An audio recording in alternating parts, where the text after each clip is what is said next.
Hey, what's going on, everybody? My name is Fearless Cummings. Here with my guy Bryon, and today it is trial and error. So, I mean, as soon as you see that T and E, you already know it. It's time to work. Right. It's time to listen. It's time to ask some questions. All that good stuff. Today, we're going to be talking about, or one of the things we'll be talking about, is finishing what we start. And I don't know about y'all, but I know that I personally have a bit of an issue with that sometimes and following through with what I said I was going to do. So today, Bryon and I are going to kind of talk about that. We got some six crucial steps or whatever to kind of help with that as well. So, um, without further ado, hold on. Let's get our thing going, and then we will see you guys in. Hold on one second. Dude, where's my? Okay, there it is. Found it. All right, we'll see you guys in a second. Yep. Deuces.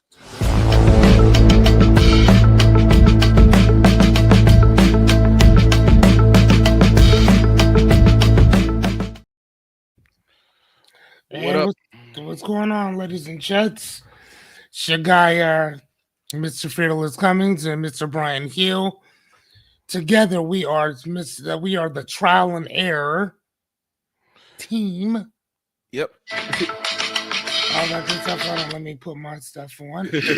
Trial and Error podcast, y'all. Welcome back.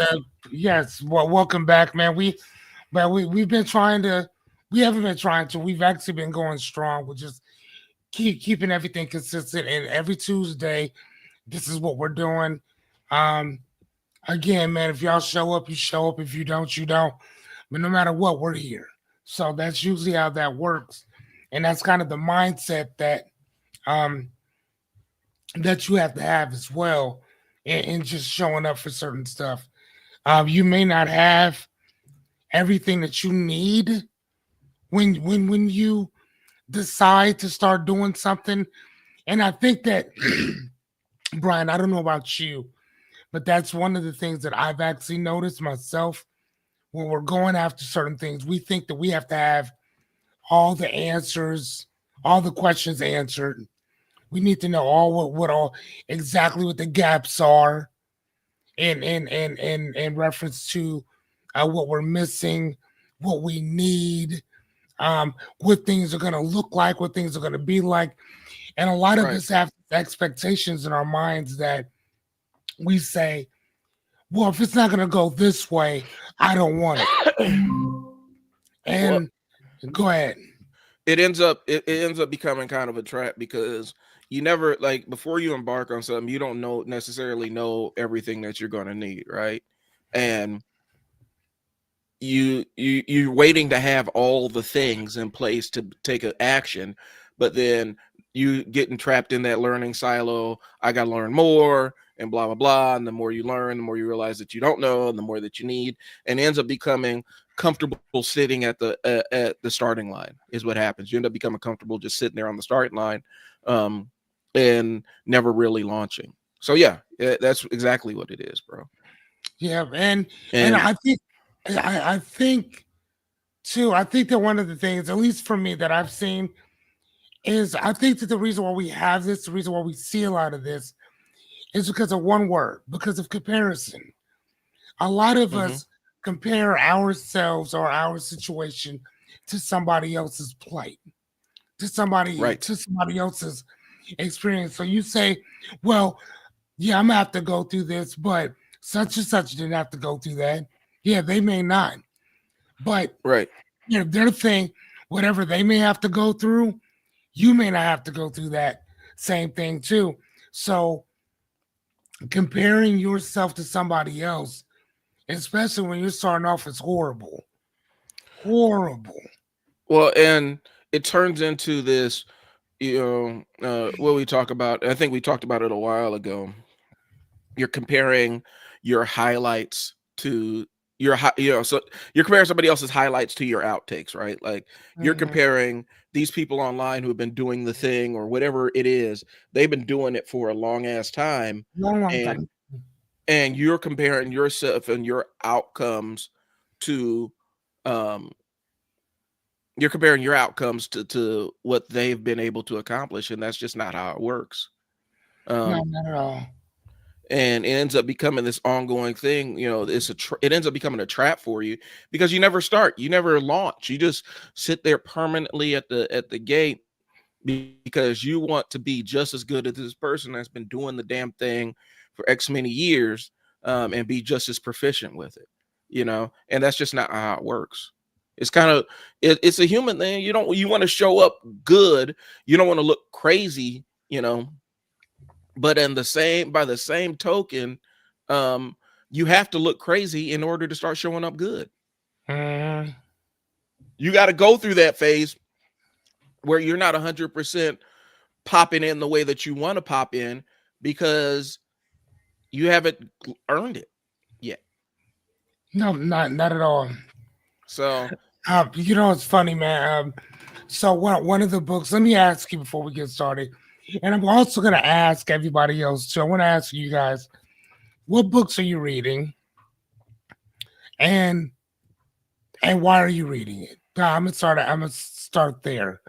So I'm gonna ask you: are you reading anything right now, or what have you read anything this okay. past?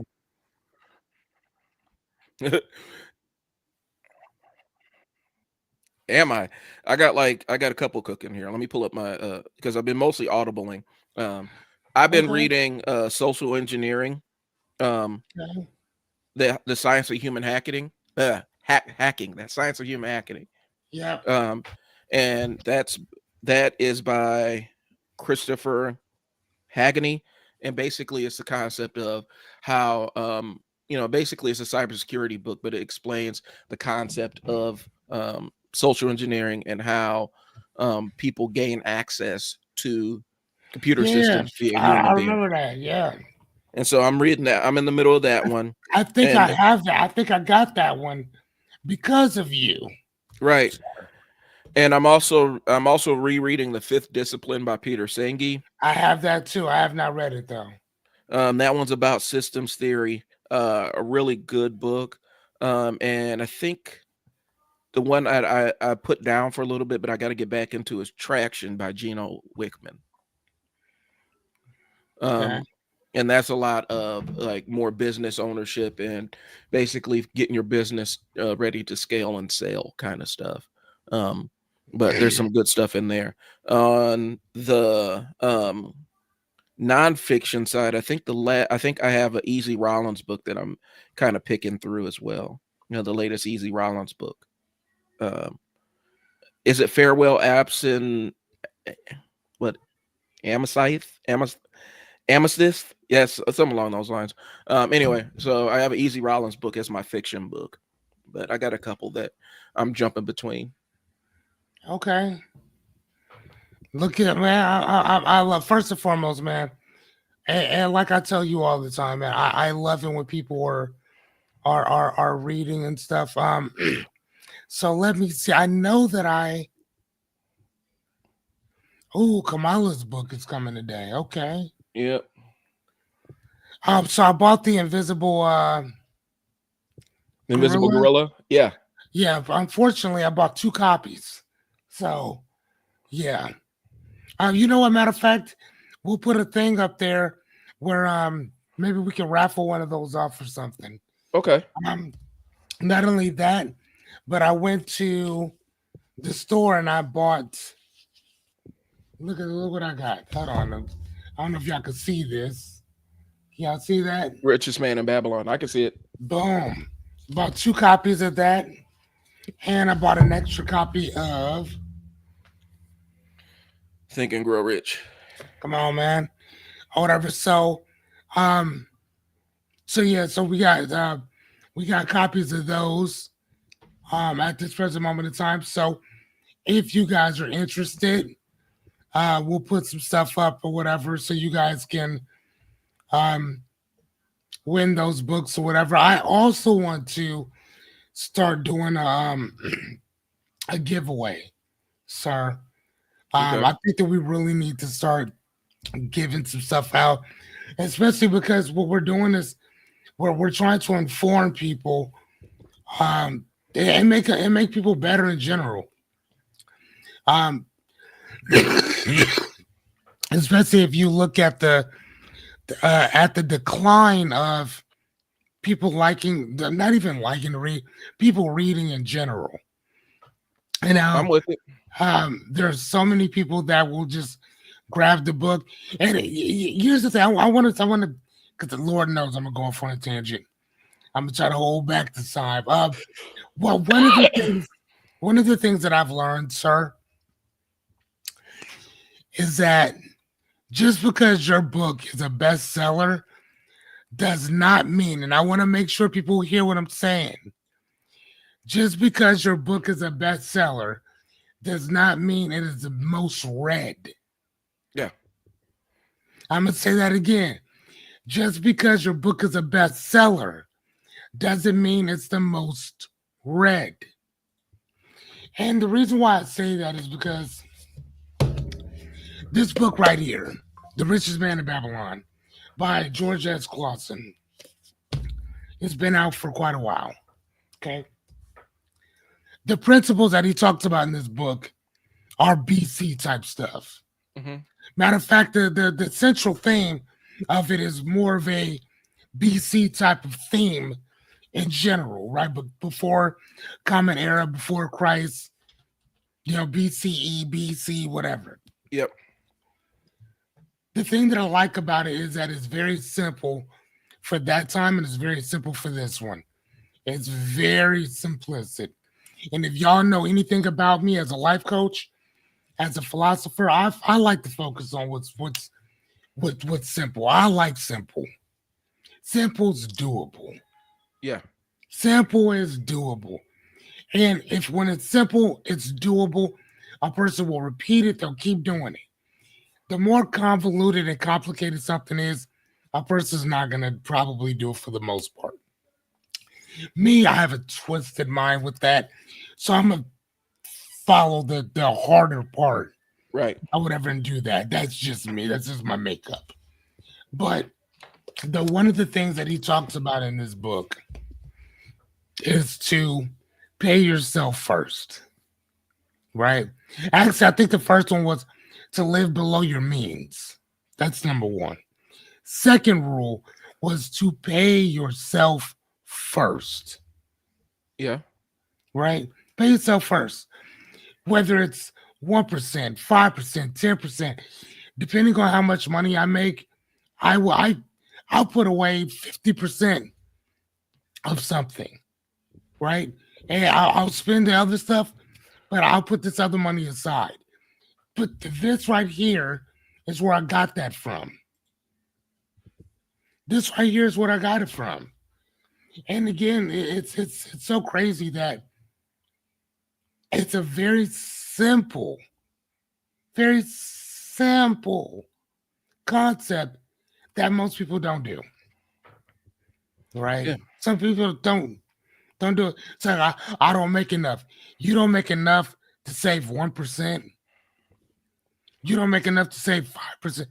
If you don't make enough to save 20 or 30, I totally get that. But you don't make enough to save 1 to 5% of what you make. If you don't have, if you're not doing that, then you gotta go do something else. Yeah. You have to do something else. And I'm not telling you go start your own business, because some of y'all need to stay at your job. What I'm saying is go sell something. I got a friend, Naomi. Naomi Mm-hmm. going to her house, and she's just putting shit out on a marketplace and selling it off. She's like, "Do I need this?" Nope. Marketplace, and people are coming and buying it. People are coming and buying it. Gary Vaynerchuk talked about the same exact thing going on that. What is it? Well, what site was he talking about? Oh, I forgot what it was, but I know which one he's talking about. I mean, People getting on there selling their shit off. So there's always ways to make money because somebody wants what you have. well, and one thing is At all times. and one thing is, um, it's kind of a thing I want to throw out there too. A lot of times, the simple thing isn't the easy thing, and Correct. and sometimes it's there is a level of biting a bullet and saying, okay, I'm gonna commit to this thing that's simple, even though I know it's not easy. And Right. some people struggle with that, bro. Like, I got to be honest with you. There's a lot of people out there that aren't necessarily built to do what's simple because they're constantly looking for um, the easy way to do it. Mm, And you know, just because it's idea, like I said, an idea may be a simple thing, it may be a simple concept, but it being a simple concept doesn't mean that people are going to naturally gravitate towards it yeah, for sure. For or be sure. able to execute it. And so, yeah, I know I've been and I talk to people about reselling and stuff. And well, what do I have to do to resell? Well, you need to list your stuff online. Okay. And you go through the steps of doing it. And what happens is you go through all the steps of doing the thing, and then all of a sudden they're like, yeah, they find a way not to do it. Mm, It's crazy. So mm, I love simple. I love simply executed things. I love concepts that are simple. right. I'm drawn into, like I tell people all the time, like one of my favorite artists is Bill Withers because of his ability to make simple concepts um easy to digest. He's able to Yeah. put Yeah. complex feelings into simple things. I love that. To me, that is the peak of art. Um, but again, it goes back to it. Some people fight against that, man. They'll fight against, you know, the simple solution or whatever is because it's not easy. So, Right. but I get it, man. No, I totally understand that. Give me 1 second while I'm. So another book that um I just finished reading. I think I finished reading a couple actually. This one right here, Asada, Okay. the an autobiography of Asada Shakur. Do you know who she was? Oh yeah, I know. I'm familiar with the Sada Secure. Like man, like dude, her story was like wow.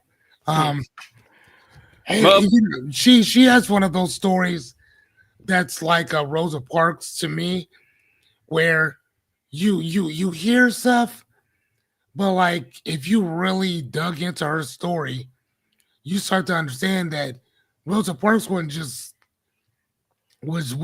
some little girl who just refused to get off the bus. Nah, she was something different than that because her family was something different than that. mhm, And Asada, her aunt, just so happened to be an attorney and kind of raised her up a little bit too. You know what I'm saying? Like it was really cool. And then I understand, like she talked about Afeni Shakur, Tupac's mom, mhm, um, and she had stated that Tupac's mother worked as a legal assistant. So when the FBI came and they put all those charges on her, and she beat all those charges, yep, she understood she was extremely competent when it came to and pretty traverse when it came to law type stuff. mhm, So she knew what she was talking about. She knew what she was doing. Um, but yeah, I gave it a 4.8 out of 5. It would have been a 5, but there was two things that I wanted to know about that she never talked about. Um, she never talked about that they gave her life mhm, without the possibility of parole. Number one, they gave her life. How she escaped from jail, prison. Right, I have to go somewhere else to go find that. And then the other thing she alluded to, but she didn't really talk about, was the impact that her escaping prison had on her family. yeah, That's something that even if she'd have wrote a second book, I think it'd have been well worth it just to read that part of it. She talked about the Black Panther Party. She talked about she talked about when she became a part of it, how she was so happy and proud to be a part of something. And then she also talked about the inner turmoil Yeah, yeah. within it as well, which there was a lot of that in general. And I started thinking about us as Black people in the Black diaspora here in America in general. And I just started thinking to myself, like, man, this makes a lot of sense with the constant inner the inner bickering back and forth, and everybody wants to be bigger than the program. Well, and a lot of it kind of set the stage for what COINTELPRO actually was just disinformation. It was really propelled by people's paranoia and ego and stuff like that. It was planting the seeds. It wasn't necessarily overt action within the party. Sometimes it was, Bobby Hutton, the murder Fred Hampton, all that stuff. That was overt and direct action. Other times it was just playing up on the character flaws and the personality traits of the people that were in leadership. The war between um, Huey and Eldridge Cleaver and stuff like that, and manipulating that kind of stuff, manipulating um, the He-Man Boys Club shit that was going on, a Mm-hmm. lot of it, because and it goes back to, and I don't know how aligned this is with the podcast, but there's an element when we talk about movements, right?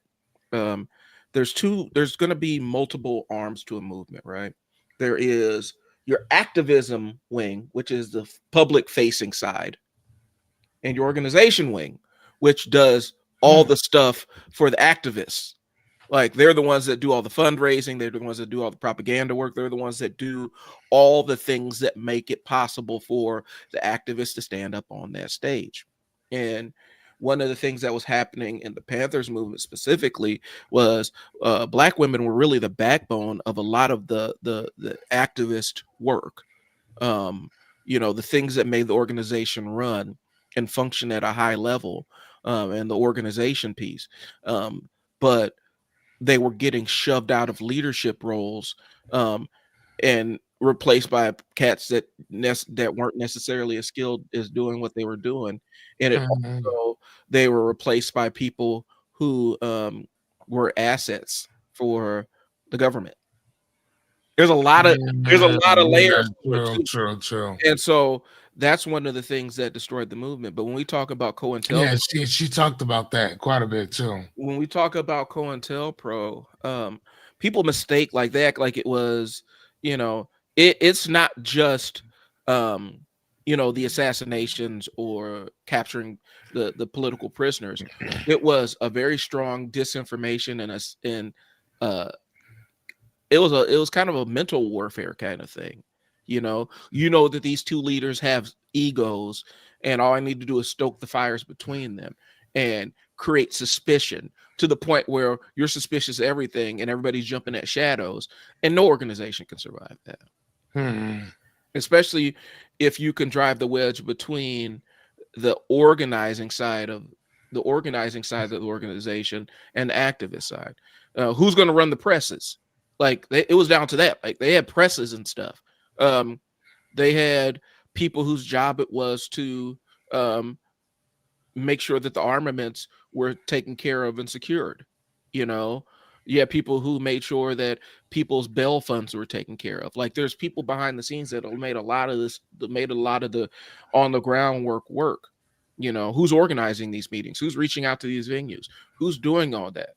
And that was a huge part of it. And so it's heartbreaking to kind of see it. But I mean, COINTELPRO never really changed. It just changed targets. Never really stopped. It officially stopped, but it never really stopped. Did you ever get a chance to watch that Dare documentary I told you about? I did. That's Okay. in it. Okay. Daryl Gates. Yeah. Okay. Yeah, So what he was doing. Yeah. yeah, that's reminiscent. Like, he was doing, like, he was copying a lot of what Hoover was doing. He was just doing it on the LAPD level, um, and gaining information and gaining intel and leverage on all these political actors within that space.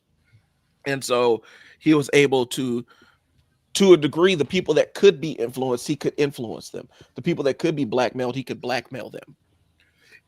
Or the people that weren't susceptible to blackmail, you can threaten their families and stuff like that. So there's layers to it.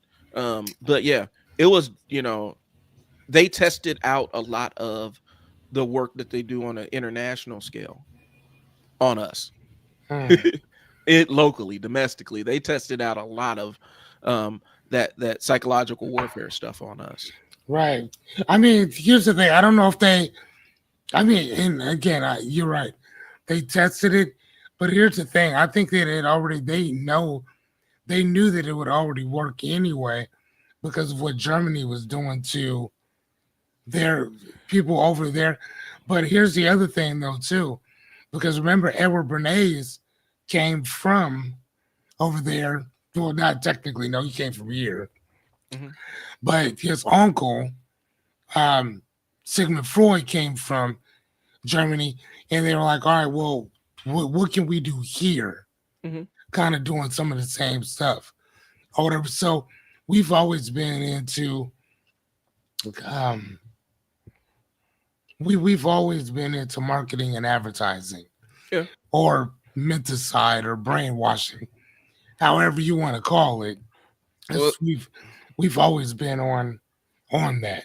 well, I mean, even the concept of, um, the thing about the healthy breakfast, that's a marketing campaign. The entire, I think it was, I don't know if it was the orange juice industry or the bacon industry or the eggs industry. One of them was in charge of, it was a marketing campaign and saying, breakfast is the most important meal of the day. This is what a healthy breakfast looks like. That was a marketing campaign. It wasn't based on any research or anything. No, It was just accepted, and fortunately, on some levels, the science aligned with it well after the fact. There wasn't any research that happened before. The Whoever was in charge of these industries said, "Hey, we need to sell more of blah." And the way we do that is by telling them that before you go off to go to work or school, a breakfast consists of these items, these staple items.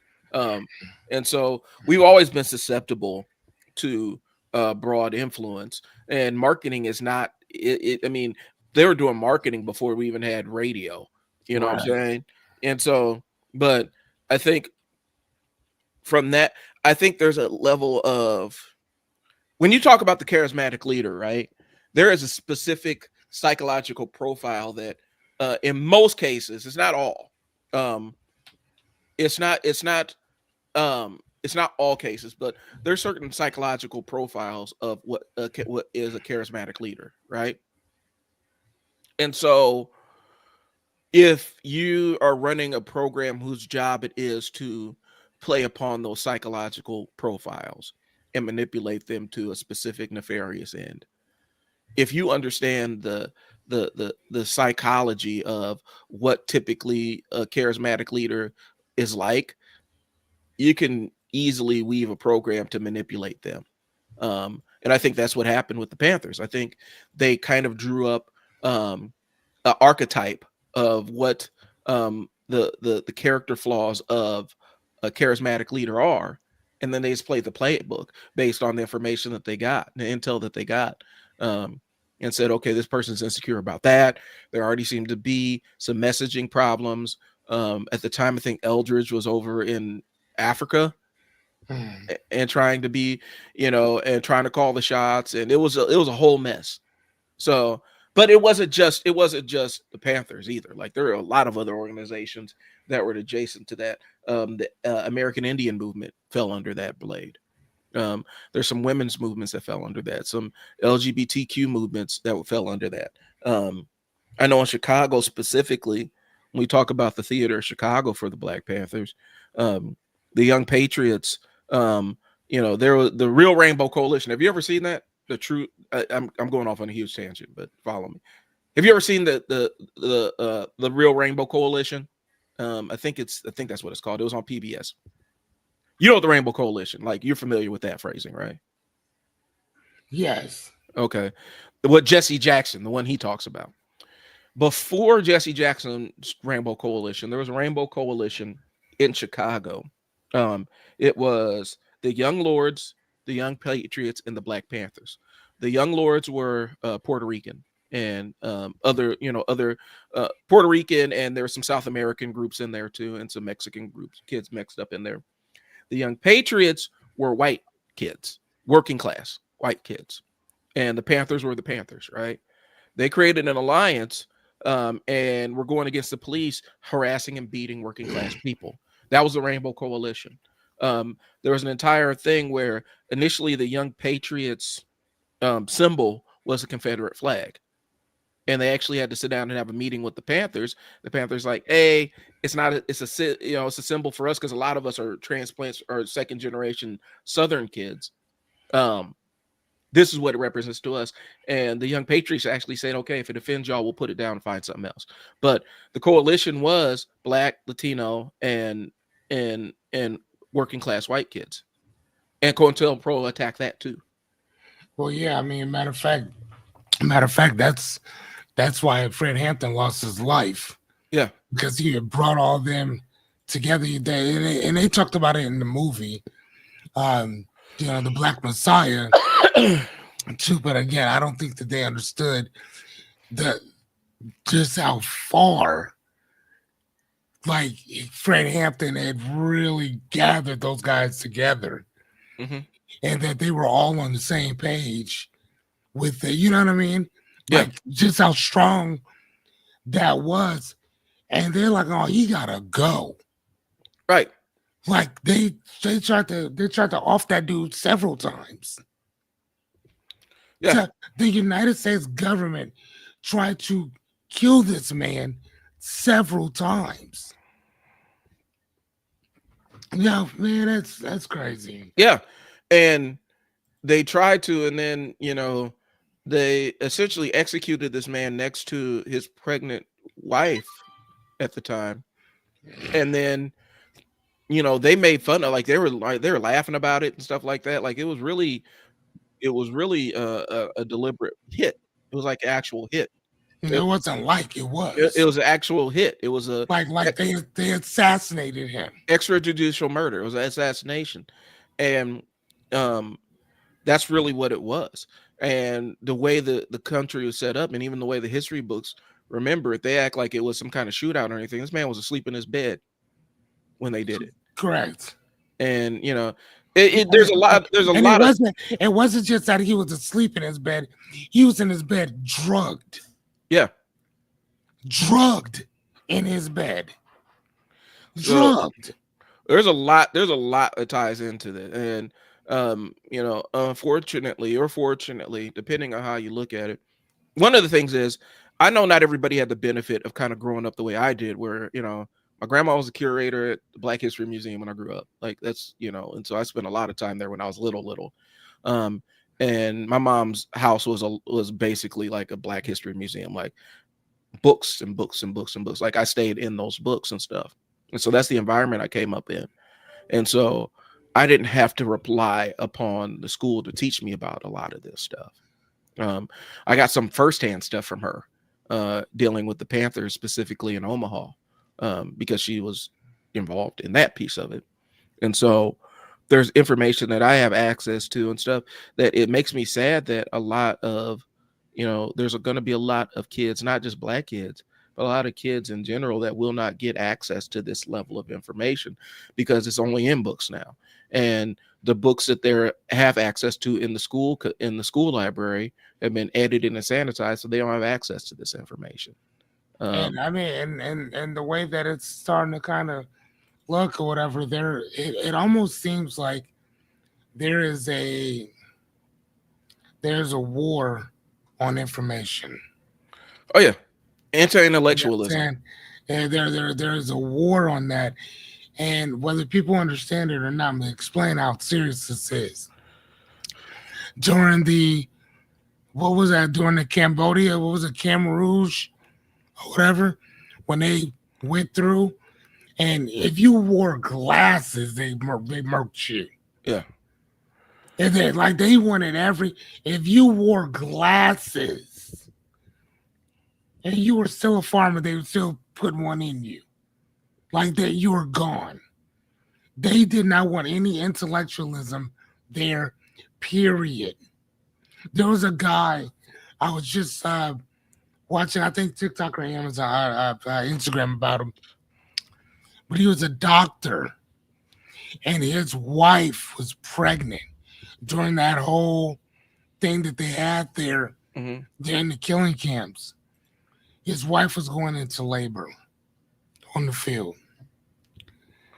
He could not help his wife without giving away that he was a doctor.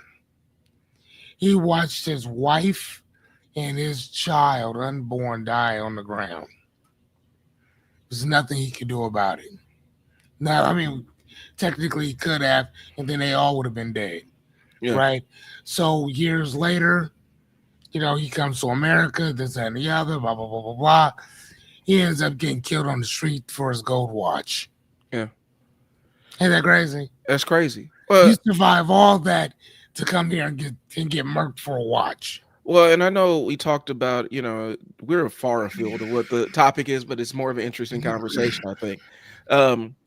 I did say that this would be a conversation that we're supposed to be talking about, but we will be talking about other things. So one of the interesting things is I remember it had to be like 6 years ago now, with the entire slavery is a choice concept that Ye rolled out there.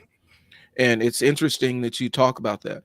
A lot of times people assume that, well, he could have made the choice. Well, he couldn't. I mean, fear of death isn't necessary. Like, technically it's a choice, right? Like, he could have made the choice to take action and, deliver the baby and stuff like that. But if the other option is being dead, then you really don't have a choice. Like, you're talking about existence versus non-existence, right? Like, either I continue to exist or I cease to exist, and we all cease to exist. Does that make sense? And so I think a lot of times people, when we talk about the paradox of choice, a lot of times, a person can technically choose something, but if the negative consequence outweighs, like, where it's like, or death, you don't really have a choice. You never really had a choice in the first place. If the option is, we either do this or you cease to exist. So it's really interesting when we talk about that kind of stuff. I did while you're talking about the killing fields and stuff in Cambodia, I did a little bit of research, and so we talked about breakfast, right? Breakfast is a marketing campaign for those that don't know. What's it, the orange juice industry? It was the bacon industry. Bacon. Damn it. Okay. And so what happened was the father of public relations was Edward Bernays. Yeah.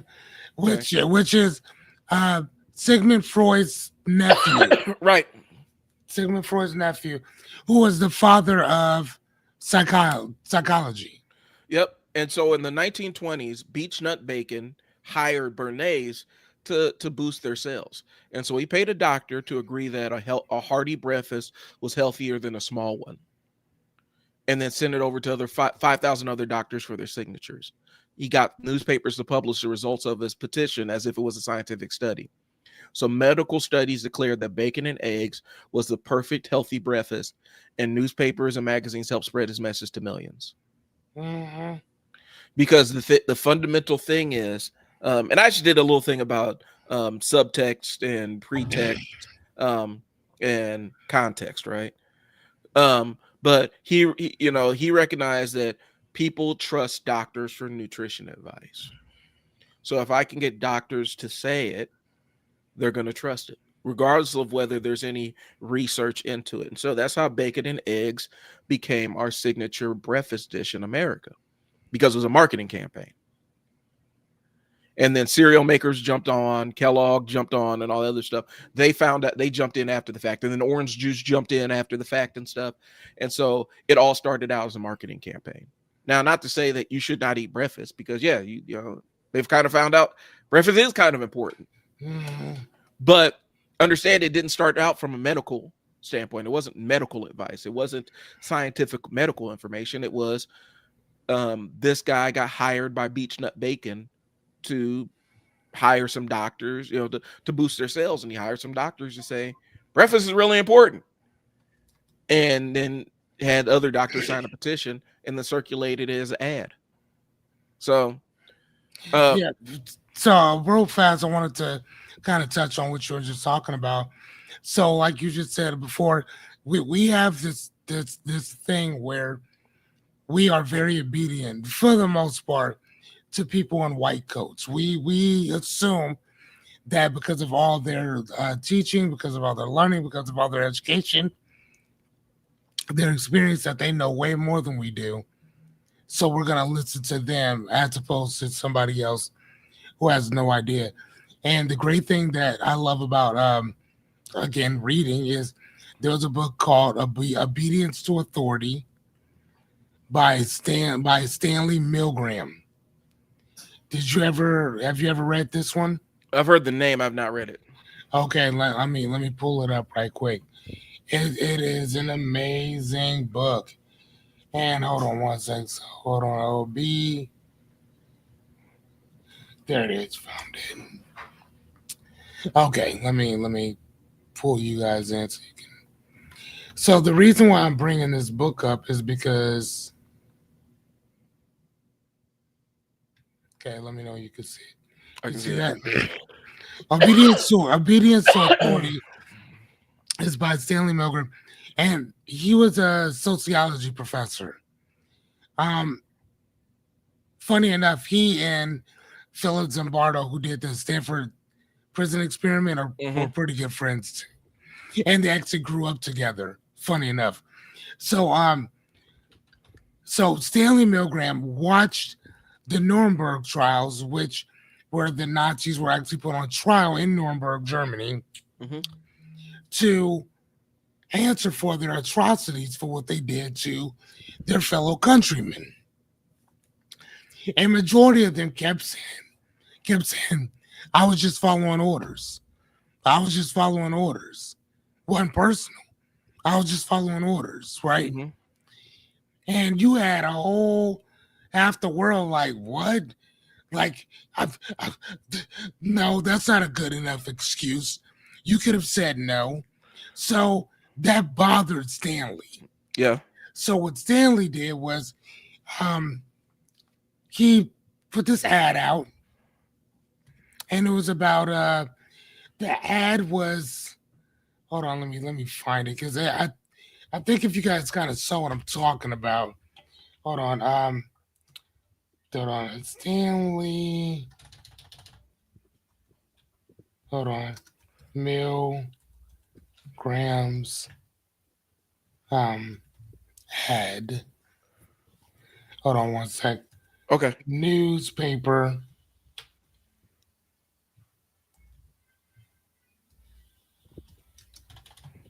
Ad. Okay, I want to find it. Okay, so the ad was, and he put this out during the 1960s, promising $4.50 for 1 hour participation in a study on learning and memory. Okay, that's all it was. Okay, that's it. There was nothing more to it. Matter of fact, here we go. I just found it. Here, let me go back into. Oh, okay, never mind. I got you guys can see it. So I guess so they. Oh, god damn it. Okay. Okay, can you see? All right, so this is basically what it is. Professor Stanley Milgram, Department of Psychology at Yale. I want to take part in this study of memory and learning. I'm between the age of 20 and 50. I will be paid $4 and or yeah, $4 plus 50 cents cab fare if I participate. So this is all the whole thing was. Literally, it was a person from memory, right? Mhm. So why was this so important? This was so important because what happened was as soon as those people came in, you had a guy in a white coat to explain the same thing. This is from memory. Now the guy on the other side of the wall, every time he gets a wrong answer, you gotta kind of give him a little zap, Yeah. Yep. Now I know where you're going with this. Okay. right? You gotta give him a little zap. Now, the more he gets wrong, the higher the zap goes, right? The little spark, and then everybody's like, "Oh, okay, not a problem." And so they're asking him questions. He's doing okay, blah blah blah. He gets a few zaps, and then he gets more zaps because he keeps getting it wrong. And the other person, the person's right here asking the question, Hmm. so they can't see the guy in the other room yelling, "Hey, this hurts! Stop!" But there's a guy in a white coat sitting there telling him, "Continue, please. Hmm. Continue, please." He's not telling you you're not going to get the money if you don't start, if you don't stop, that we're going to discontinue this and the other. They were not threatening in any way. The only thing that the doctor said was, "Continue, please. Continue, please." "Oh my God, he's hurt in there." "Continue, please." That's all they said. 2 words. "Continue, please." That was it. And this guy, it went up so much that he's in there screaming for his life. Now, here's the thing: the guy in the other room was just an actor. Yeah. I was. Yeah. That's right. I remember He was this just one an now. actor. It wasn't real. But the people sitting on the other side kept pushing that button, kept pushing that button, kept pushing that button, and he's over there screaming, "I have a heart condition." Zap. "Continue anyway, please. Continue anyway, please." Kept zapping him to the point where you couldn't hear him anymore. Mhm. You know what I mean? And so, um, I think Liberty's back again. Yep. As surprised that 65% participants continue to administer shocks up to maximum 450-volt level, despite the learner's pleas and apparent collapse. Yes, Yep. they just kept going and kept going and kept going and kept going and kept going. And a lot, like Liberty said, there was a large percentage. I didn't get the percentage myself because I read the book like years ago, but I know it was more than half of the people. They basically would have killed this guy, Yeah. all because a guy in a white coat told them, "Continue, please." Well. That was it.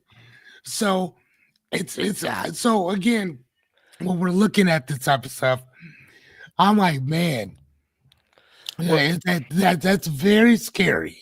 Well. And it goes back to this. So one of the things I know, doing like doing emergency shelter work, working with kids that are in crisis, where you're dealing with kids that are actively, may encounter like psychosis, self harming, things like that. A lot of times, when you're in the midst of a crisis situation or a super unfamiliar situation, because I won't necessarily equate this to a crisis situation, but it feels like a crisis situation because it's such an unusual situation that people found themselves in. A lot of times, uh, most people shut their minds off and they're just waiting to be instructed. So you see it a lot. Yeah, You see yeah, you do. you see it a lot. I don't know if you've ever, like, I've been in the situation where something catastrophic has happened and somebody's really injured and somebody needs to call 911 and everybody just stands around. Yeah, Okay. and that's the reason why you have to point to the person. Yeah. You, I've blah blah blah blah blah. You have to point to them to do it. Yes. I've actually had to do that. It works. You Yep. call 911 Yes. because everybody You. else is standing around Yep. watching. Yep. Because here's the thing, and I don't know if it's necessarily attributed to it, but it's just I'm my mind puts together desperate things, right? Like disparate ideas. Um, there's such thing as called negative panic. normalcy bias, right? And there was this case, and I'm going to absolutely butcher a lot of the details, but I'll give you the gist of it. Airplane crash happened, right? Mhm. Plane was taking off, and another plane hit it while it was coming off, while I was trying to taxi off the runway. Okay, a lot of the people who were on the plane that was still on the tarmac that got hit had time to get out of that plane. The people that survived reported seeing people sitting there staring at the fire. Oh wow. And the only a couple they saved people's lives by saying, get up and get moving. Yes. Because what happened was, and the idea was, people were sitting there staring at this thing that their mind was having a hard time wrapping around. And it's not like an animal that gets paralyzed in fear, right? It's not the same mechanism. It's, if I stare at this thing and pretend the situation is normal, it will go back to being normal. It's called negative panic. It happens with first responders a lot. If you're not familiar, what to do when somebody starts shooting, it could happen there too. And I've been in the situation where somebody starts shooting. A lot of times people will freeze because in their minds, if I pretend the situation is normal, it will resume to being normal again. And a lot of people sat there and stared as the fire on that plane approached them, just because they couldn't wrap their minds around what was happening. Right. And their instinct was, I need to sit here and pretend like this thing is normal so it can go back to being normal. There's a specific other percentage of people who said, holy shit, the plane's on fire, we got to get out of here. And a lot of it depends on if you've been in a situation like that, or if you've been in a life-threatening situation where you had to make a decision. If you've been in a crisis situation, it can dictate a lot of that stuff. And so I do believe there's an element of that happens as well. You're in this weird environment where this man is asking you to shock people, and the guy in the white coat is sitting there like, continue. You're looking at him to say, all right. Like he said, please continue. Yeah. Let's get that right. You're looking at him to please continue. You're looking at the authority to say, hey man, this is getting out of hand. And since he's not doing it, everything must be normal on the up and up. This must happen all the time. And that's how people are programmed. And it's not, it goes back to this. Like we had this conversation before. People assume that it has something to do with your intelligence. It has nothing to do with your intelligence. It's the same thing like you see with cult, like a cult, right? People assume that people who are in cults are dumb or have lesser intelligence. People with above average intelligence are more susceptible to being in a cult, because their sense of pattern recognition is strong, and because of that, intelligence is typically measured by people's ability to connect dots and recognize patterns. So if you are somebody who has a higher level of intelligence, or what they consider that to be, typically it is, can you recognize patterns faster? A lot of times, especially when you start getting into conspiracy theory thinking and stuff like that, you're dealing with somebody whose pattern recognition system is haywire. And a lot of times a cult leader can play upon somebody's ability to recognize patterns and pull them into their flock really easily. So a lot of times you'll find that people who get pulled into cults are not stupid. It's harder to get a simple a person who thinks in a straighter line to join a cult. It's easier if you could tickle their pattern recognition and you start showing them patterns and your inner knowledge and everything. They defer to you as an authority. It's a really interesting thing. I mean, right, but I mean, unless you bypass a person's logic and all that stuff, or whatever, which does happen, quite often as well. Because did you ever hear about the person that they called a fast food restaurant and basically took them hostage over the phone? Yeah, where he told the person that you need to go in and sexually assault your other coworker. Yeah, he ends up doing it. And the guy was never even in the same room with him or nothing. Yeah. He's just on the phone with him. Bypass. So like if you're able to bypass all that conscious awareness, bro, you got a problem. And that's the concept. Like you can override, like, And I think I think maybe that's the takeaway from this. Being intelligent, being aware of it, doesn't make you immune to it. It doesn't make you immune to marketing. It Right. doesn't Yeah. make you immune to that kind of manipulation. If somebody can bypass your logic centers, and it's not hard to do, and our children bypass our logic centers All the all the time. time. Our spouses bypass our logic centers all the time. Our friends, our loved ones. It's not a negative thing. We shut off our logic centers because of an emotional connection or somebody who just knows us. And it's not hard for a stranger to do. I used to tell parents all the time, hey, you need to make sure that your kid develops critical thinking skills, because a lot of times when the kid leaves your house, they're looking to connect with an authority figure, and that authority figure ain't always an adult. The authority figure can be another kid, because this kid knows how to bypass this other kid's logic center and get them to do whatever they want them to do. So it's interesting things, and that's why with the cult leader bypasses your logic center by showing you all these connections where you thought, well, that makes sense, that makes sense, that makes sense on this higher level. Well, all of a sudden now they're doing your thinking for you. You're deferring to them. Dude calling the McDonald's and getting those employees to assault. It was a little girl that got assaulted. Getting to them to assault the little girl. He did it because this person was subservient. They had to yield to what they perceived to be an authority on the other end. That part. And the authority overrode this person's logic. Now, sometimes the other way around, you can override your logic to ignore an authority because you don't like that authority. So it does cut both ways. Right. But so this is actually one of the things I wanted to show Liberty as we were discussing certain things or whatever. They stated that that's how things like the Holocaust happened, because good people did evil things because they were told to. And I remember reading this book called Ordinary Men. And if you actually, I don't know if you can actually see the subtitle, but it's Reserve Police Battalion 101 and the Final Solution in Poland. And basically what it was is these individuals didn't make the cut to become SS soldiers. But what they were doing is they were going into these small rural type of countrysides or whatever, and picking out all of their Jewish community and basically, wiping them off the face of the earth that way, right? Because they weren't going to take them to Auschwitz or any of that other stuff or whatever, so they were just popping in wherever they could find them. But there were a lot of people that could not do that. Like, to be an SS soldier, a lot of people think that a lot of them were just like that. They were not. Some of them were like, no, I'm not. I can't do this.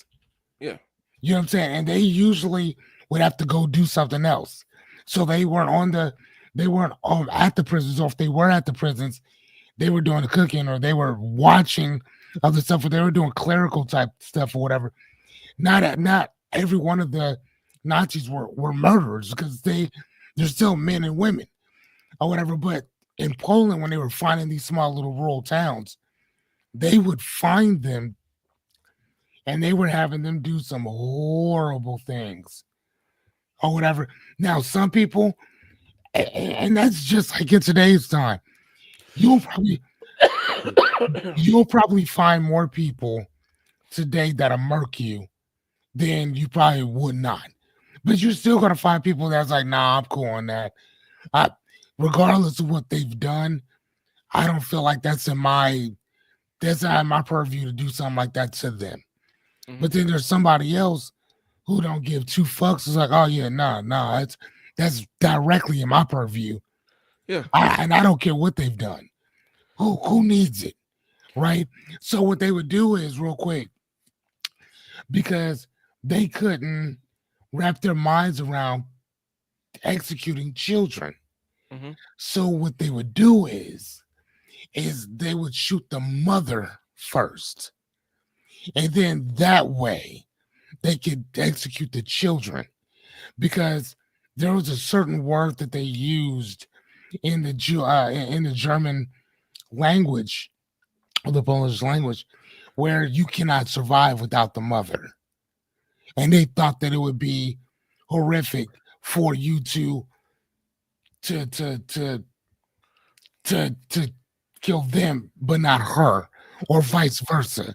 So it's kind of like a mercy killing, if you will, Well, that you would kill mom, but even then, it's how they were doing it, because a lot of them had never been around blood like that, and they were murdering people, and they knew that. So what they would have to do is they'd have to turn them around so they weren't facing the other person. They would take their weapon and they would shoot them in the back of the cerebellum, because then they would just drop. Once you disconnect that brain stem from the stem or whatever, you're done anyway. well, it's dehumanization, and that's the danger of dehumanizing language too, because that's like the very first step is when we start Right. dehumanizing people. So isn't that funny when Yeah. our president during Charlie Kirk's memorial said, "I hate my enemy"? Mm-hmm. It's dehumanizing language. I was like, whoa. Well, and I remember was it something Whoa. yeah. Once you're able to thoroughly and effectively dehumanize your target or the people that you're up against, it becomes really, really, really, really easy to justify anything because you no longer.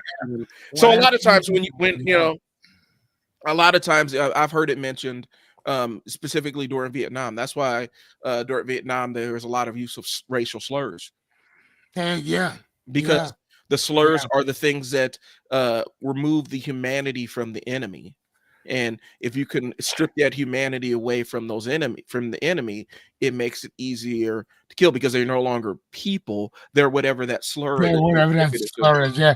You know what's really crazy about that too is but one of my good friends, Michelle, her dad, I was looking at some photos that because he was in Vietnam. Mm-hmm. And I was like, John, what is that? What is this that you guys are holding? And it was a Vietnamese guy's head. Yeah. And I'm like, I'm like, I don't know why I asked. How did you get that? He said, because we cut it off. Why? Hatred. Like, think about it, like hatred. Yeah. You flew all the way over there to do that to somebody who, for the most part, has never done anything to you. Mm-hmm. Never done anything to you. But because our government told you that they are the enemy.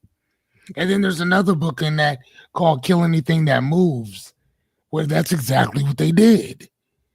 You know what I'm saying? And that's one of the things that Philip Zimbardo talked about in his book. What was that book called? The Lucifer Effect. Is what do you think is going to happen when you take away all accountability and you give a 19-year-old an automatic weapon? That's what they intended to happen. What did you expect to happen?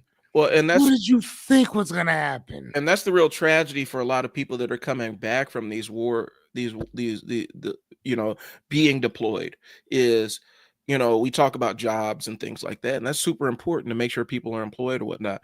But the psychological off ramp of coming from a place of where this, is killed or survive, and that's kind of the thing, and then expecting them to just be able to reintegrate into society with all the trauma, like that stuff doesn't go away. That's why people still have nightmares about that stuff, and it's a glaring deficit in our country that they don't really provide that psychological off ramp for people. Here's the thing, and so it was something I discussed yesterday on a stream. Like when people talk about like environmental violence, like right, environmental violence is violence that happens in your environment. In my old life, when I was running my shelter, I happened to be sitting in on a CDC presentation about environmental violence. And they had the gentleman, and he's presenting, and he was taking questions from the crowd. And his research was child soldiers. And it was kind of interesting to me because I actually had okay. it was interesting to me because I actually had I had 2 kids that were child soldiers in my care at different times. From Africa? One from Africa, another one from, well, I can't necessarily say because I don't know if there's still legalities attached to it. But one was specifically from Africa. I'll test to that piece of it. Not illegalities like I did, but I don't know what this kid's status is currently, and I'm not trying to get anybody. You know what I'm saying? Hey, it was another country outside Yeah, of Africa. yeah, it was another country outside of Africa, Oh, on another continent. on another continent, Gotcha. in a place where we have been at war. Gotcha. Okay. All right, and so anyway, it was about the presentation was about child soldiers, and he's talking about the impacts of environmental violence and what that does to a brain that is developing, where your gunshots, people get killed, your friends, your peers might get killed, family members might get killed, right? And what that does. And so my question was, because the population of kids that I had worked with, I said, have we applied any of these frameworks to kids that are in gangs domestically? Kids that are involved in street gangs? Because I'd had a couple of kids that were gang involved, and they self-reported. And one that was reported to me told me the whole story. Like, I had to actually talk him down because he's recounting the whole story about it. His brother who got shot and killed and died in his arms. This is a 15-year-old boy. Oh, wow. And this wasn't the first person that he experienced that with. And so I asked, and it was just out of curiosity, I asked that guy, have we done any similar studies in the United States with kids that are gang involved? And he looked at me and he considered it, and he's like, we need to. This is a gentleman, he's a researcher at the CDC. His entire thing is research. They had never really made that connection. Because they didn't care. They didn't care, but he did. Okay, this guy actually, the they is the U.S. government, like the funders, like the ones that are going to kick in the funds for it, right? This guy actually, when I talked to him afterwards, he was interested in starting that up. Like, he's like, okay, I got to figure this out. So on the surface level, he cared. The people that were in charge of the purse strings don't. Right? And that's how research happens a lot of times in this country. The people that hold the purse strings typically don't care about the outcomes of the research because they only see the profit model and how we can benefit off of it. But I think his research was specifically useful for them, the psychiatric effects of war on the minds of people who are actually kids themselves who sign up for military service and bringing them back into society. And so that was the approach. That was what he was talking about. And just talking about how experiencing violence shapes your brain at a young age. But I mean, we can go into the whole story about, how research has kind of been maligned in this country and whatnot.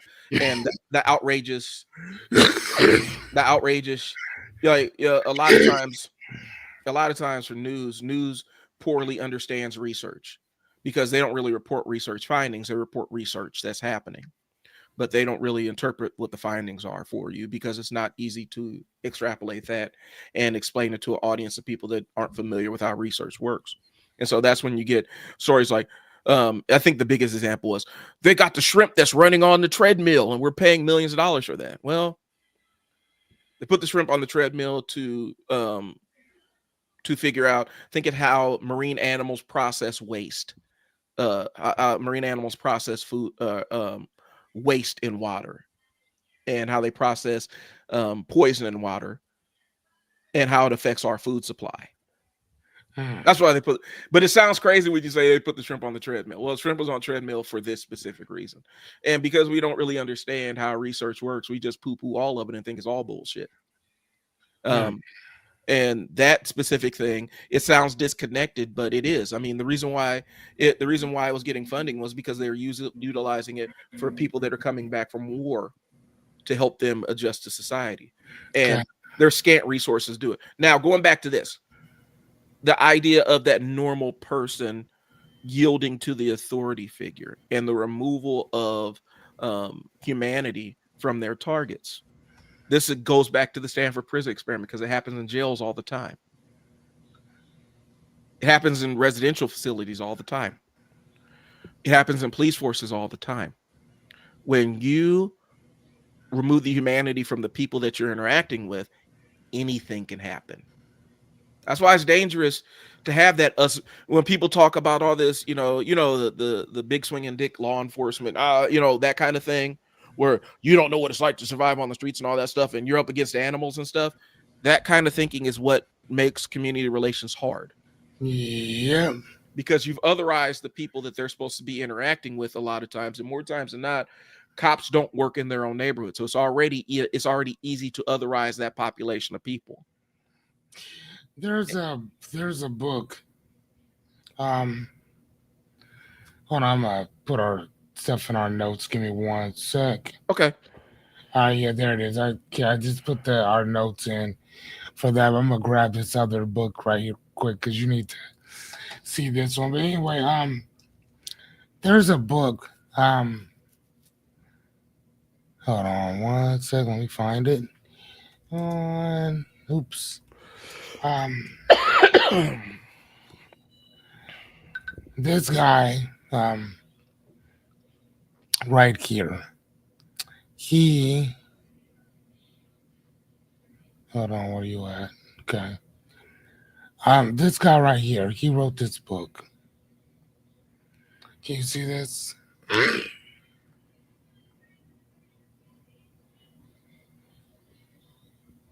Yeah, I can see it.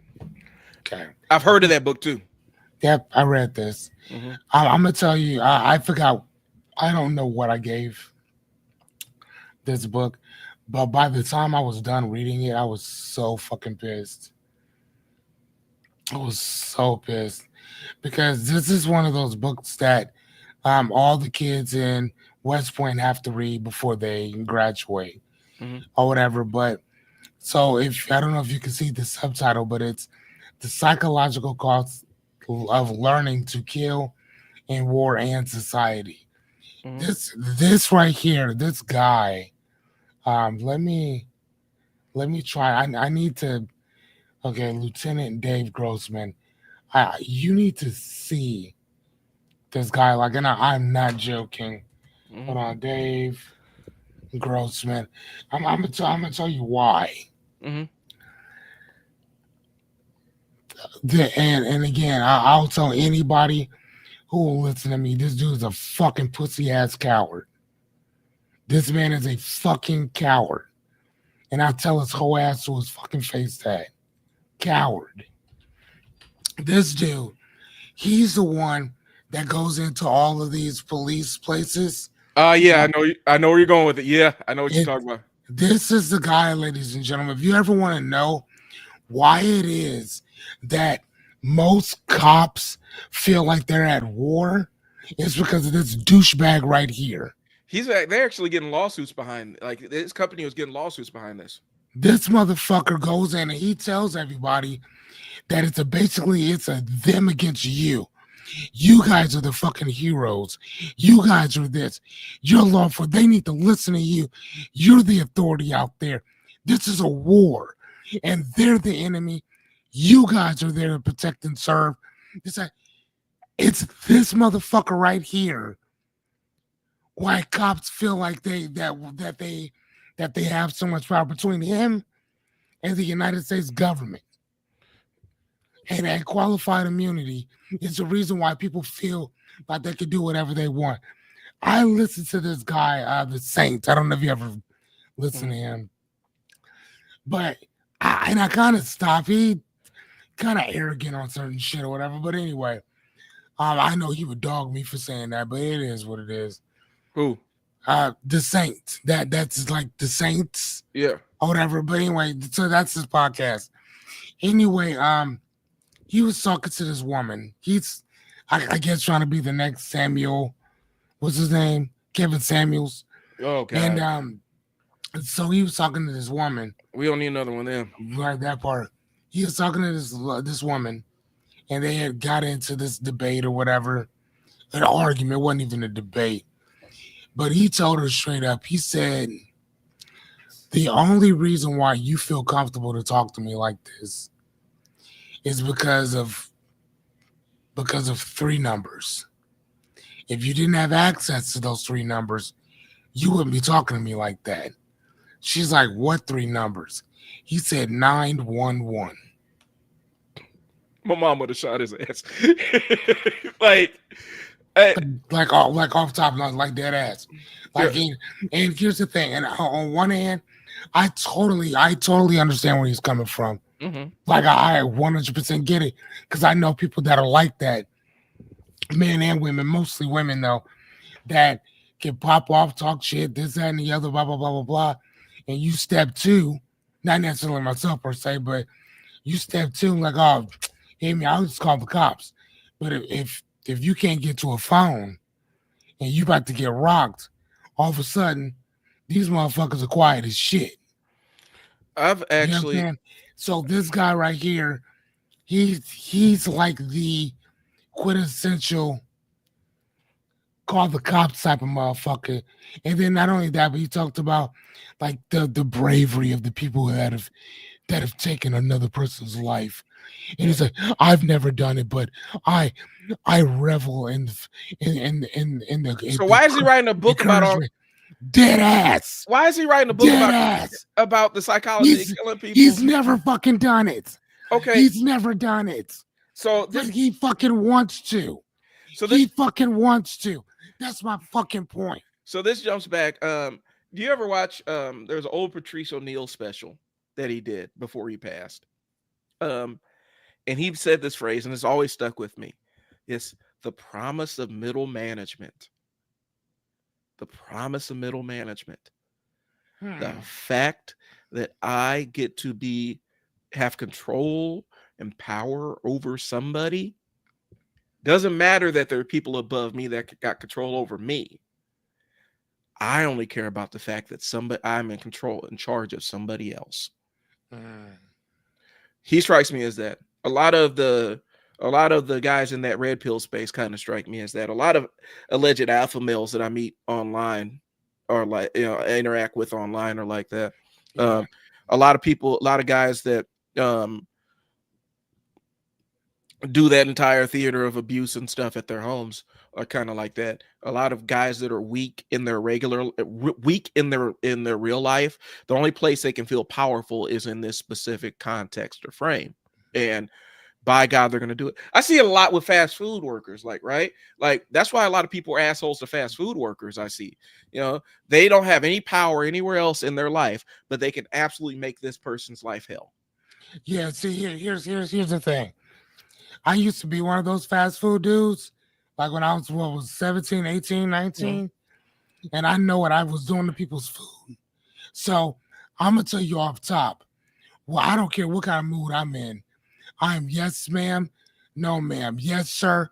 No, sir. Thank you so much. Yeah. Have an amazing day. How's your day going?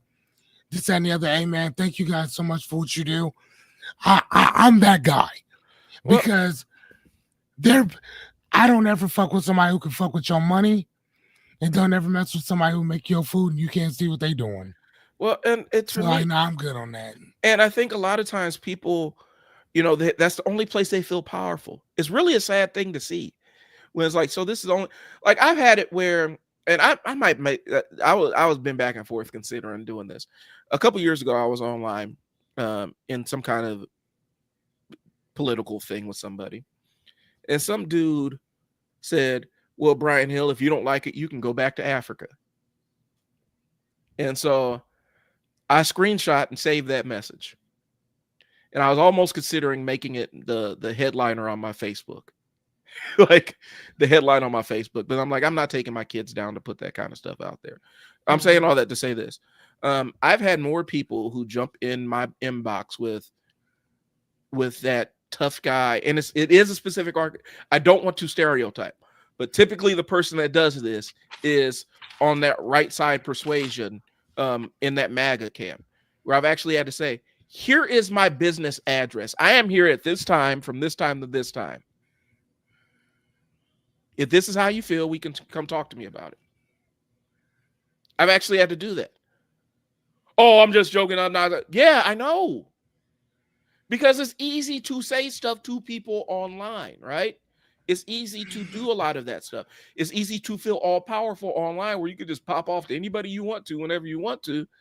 And I had actually had to tell a guy, it was on, by the way, for the news networks out there, your Facebook comments are the worst place in the world. Like on news stories on Facebook, you know what I'm talking about? Like Channel 6, Channel 7, the comment section when they post a news story. I don't say nothing. I just read them. Yeah, some of the most racist stuff you'll ever find. I actually had to tell a guy, like, hey, man, I'm right down the street from you. Yeah. I'm right around the corner. Oh, I was just playing around. I know. Don't talk to people like that, man. Like, I look at your profile picture. Like, I see this guy out in public all the time. Like, dog, I see you. Your face, I recognize your face, bro. And I think a lot of times people operate in these spaces where, you know, I don't walk around like I'm Mr. Bulletproof. I'll beat everybody's ass. I'm not that. That's not who I'm on. I don't even be on that violent stuff. But at the same time, I mean, keep the same energy when it's face to face. Like if you wouldn't say it to my face, don't say it to me online.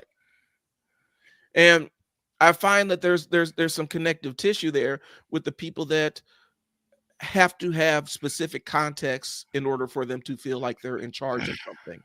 And once they become in charge, once they feel like they're in charge, they turn into tyrants. Like you said with fast food workers, they turn into tyrants. Here's somebody I think I have control over, and so I'm gonna be a complete asshole to them. Do it with service workers, you know.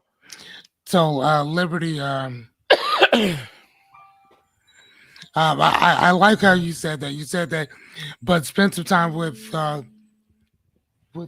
cops watching body cam videos on YouTube, and you'll understand why cops feel the way that they do. It's a scary, dangerous job with a lot of people who have zero respect for the need for order, and in a split second, stuff happens. First and foremost, I 100% understand that. And I sympathize with that. First and foremost, I'm one of the guys that I actually thank cops for what they do because it is a job I would never apply for. I do not want whatsoever. I don't want it. So I applaud cops all day long. If I'm stopped, if they ever ask me any questions, I complied, no problem. Hey man, I want to get home, just like I know you want to get home. So that's how I look at it. But we're not talking about shitty cops or good cops that, bro, I'm just following the law, man. Like, dude, you ran a red light.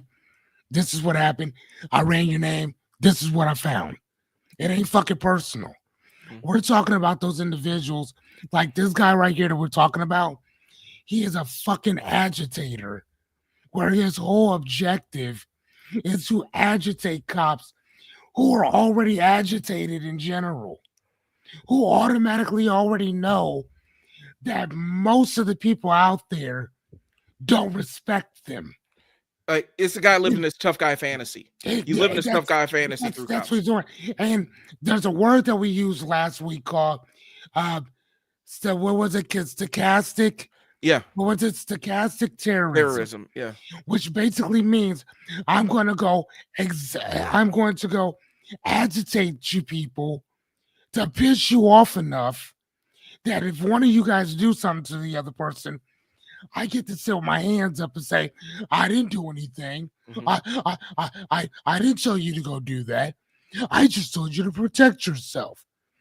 Yes, that's the reason why this fucking guy gets sued all the fucking time. Because he's agitating these cops to go out and go do shit. And then keeps his hands up. He says, that's not what I told them to do. Right. I'm basically telling them that they should be careful.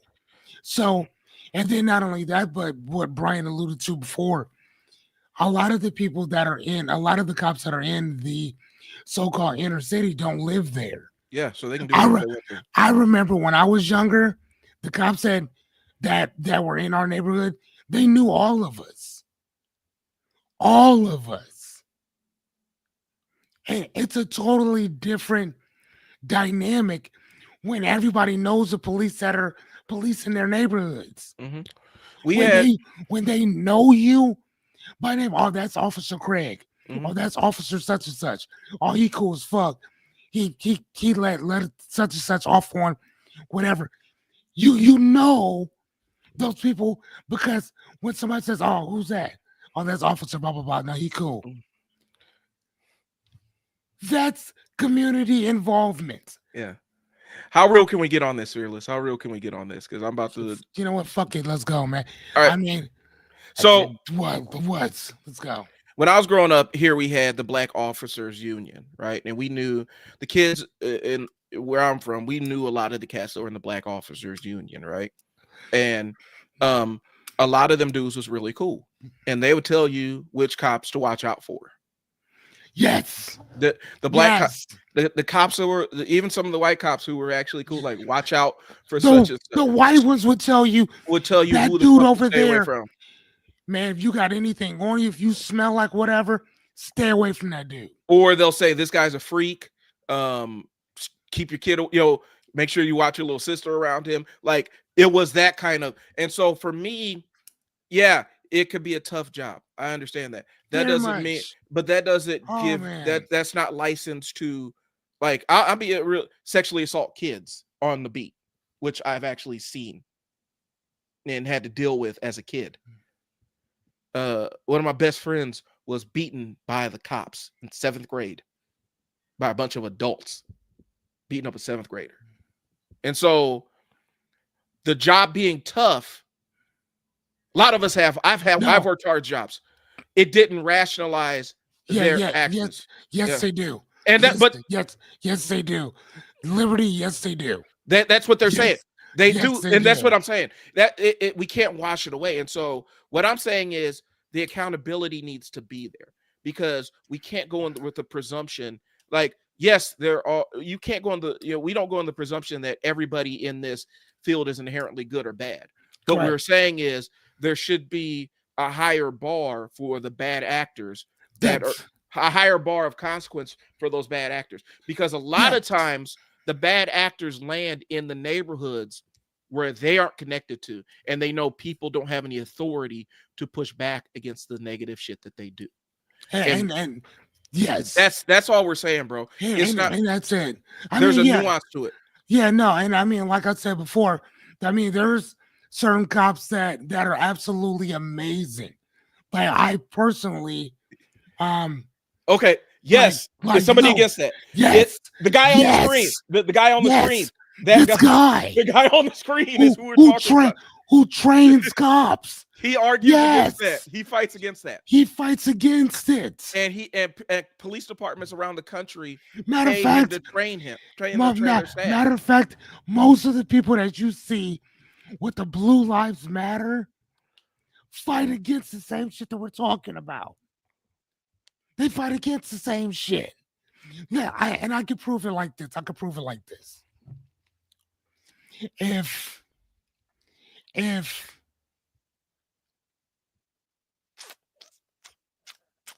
could do this. If instead of the uniform being blue, let's say it was gold. Okay. Let's say it was like a bright gold, almost like a yellowish color. So instead of that blue stripe that you see on the American flag, it's a gold one. Now, let's say that gold stripe symbolizes the police. Now, here's the thing. These cops, let's say they're from Antarctica. Mm-hmm. Okay. Now let's say they're from Antarctica. And these particular cops, they don't, for some reason, I don't know what it is, but they don't like anybody who lacks color. So if you don't have any pigmentation, they don't like you. They find you off-putting. They find you disgusting to look at. They think you were born without skin. They find you gross. Now, here's the thing. most of the cops are these people, these individuals. How often would you now I'm gonna touch on something else right quick.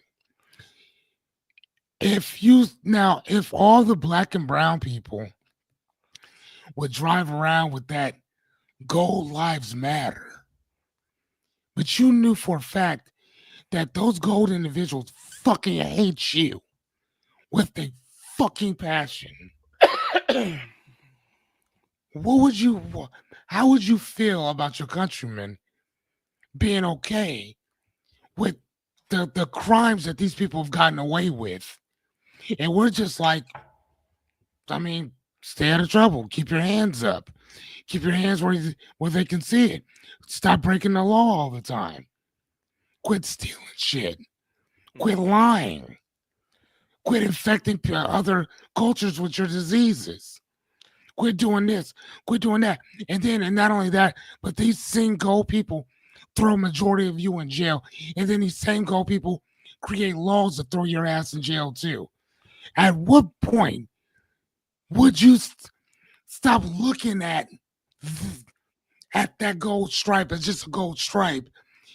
And you might be thinking at it like, I'm pretty sure they're trying to tell me something. Yeah, you see what I'm saying? So, I mean, and that's kind of how a lot of us feel pertaining towards that. Over policing does not work. So, in We've seen that time after time. We can show ample amounts of scientific data that shows and prove that it doesn't work. well, Right? what happens is you have a bunch of cops that are in the neighborhood that are bored, and in As order to, shit. and a lot of times Especially here in Bellevue. they're up against, because you have to show a certain amount of activity Yep. while you're on the clock, otherwise you can get penalized for it.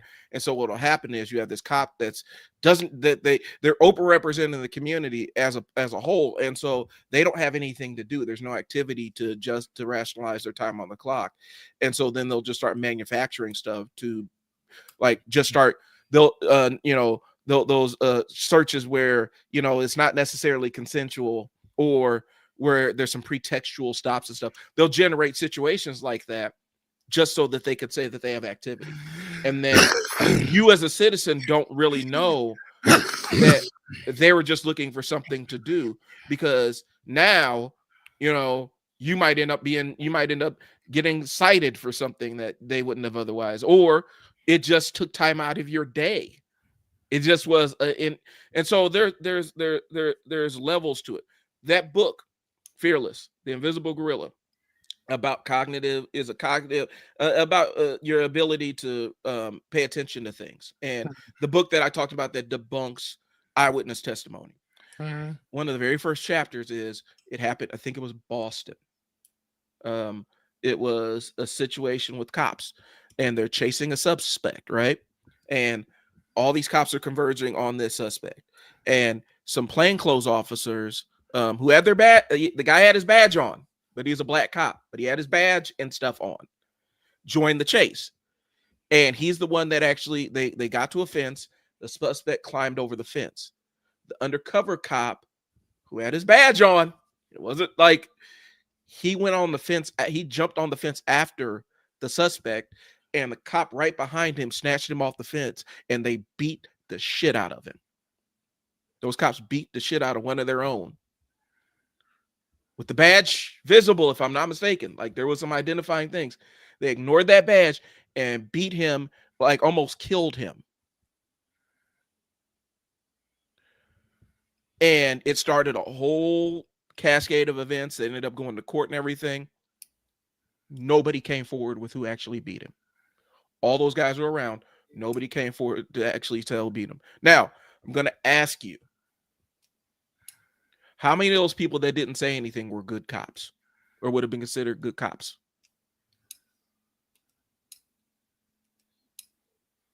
Are they good if they're not willing to call out assaultive behavior that almost kills one of their own, just so somebody doesn't get in trouble?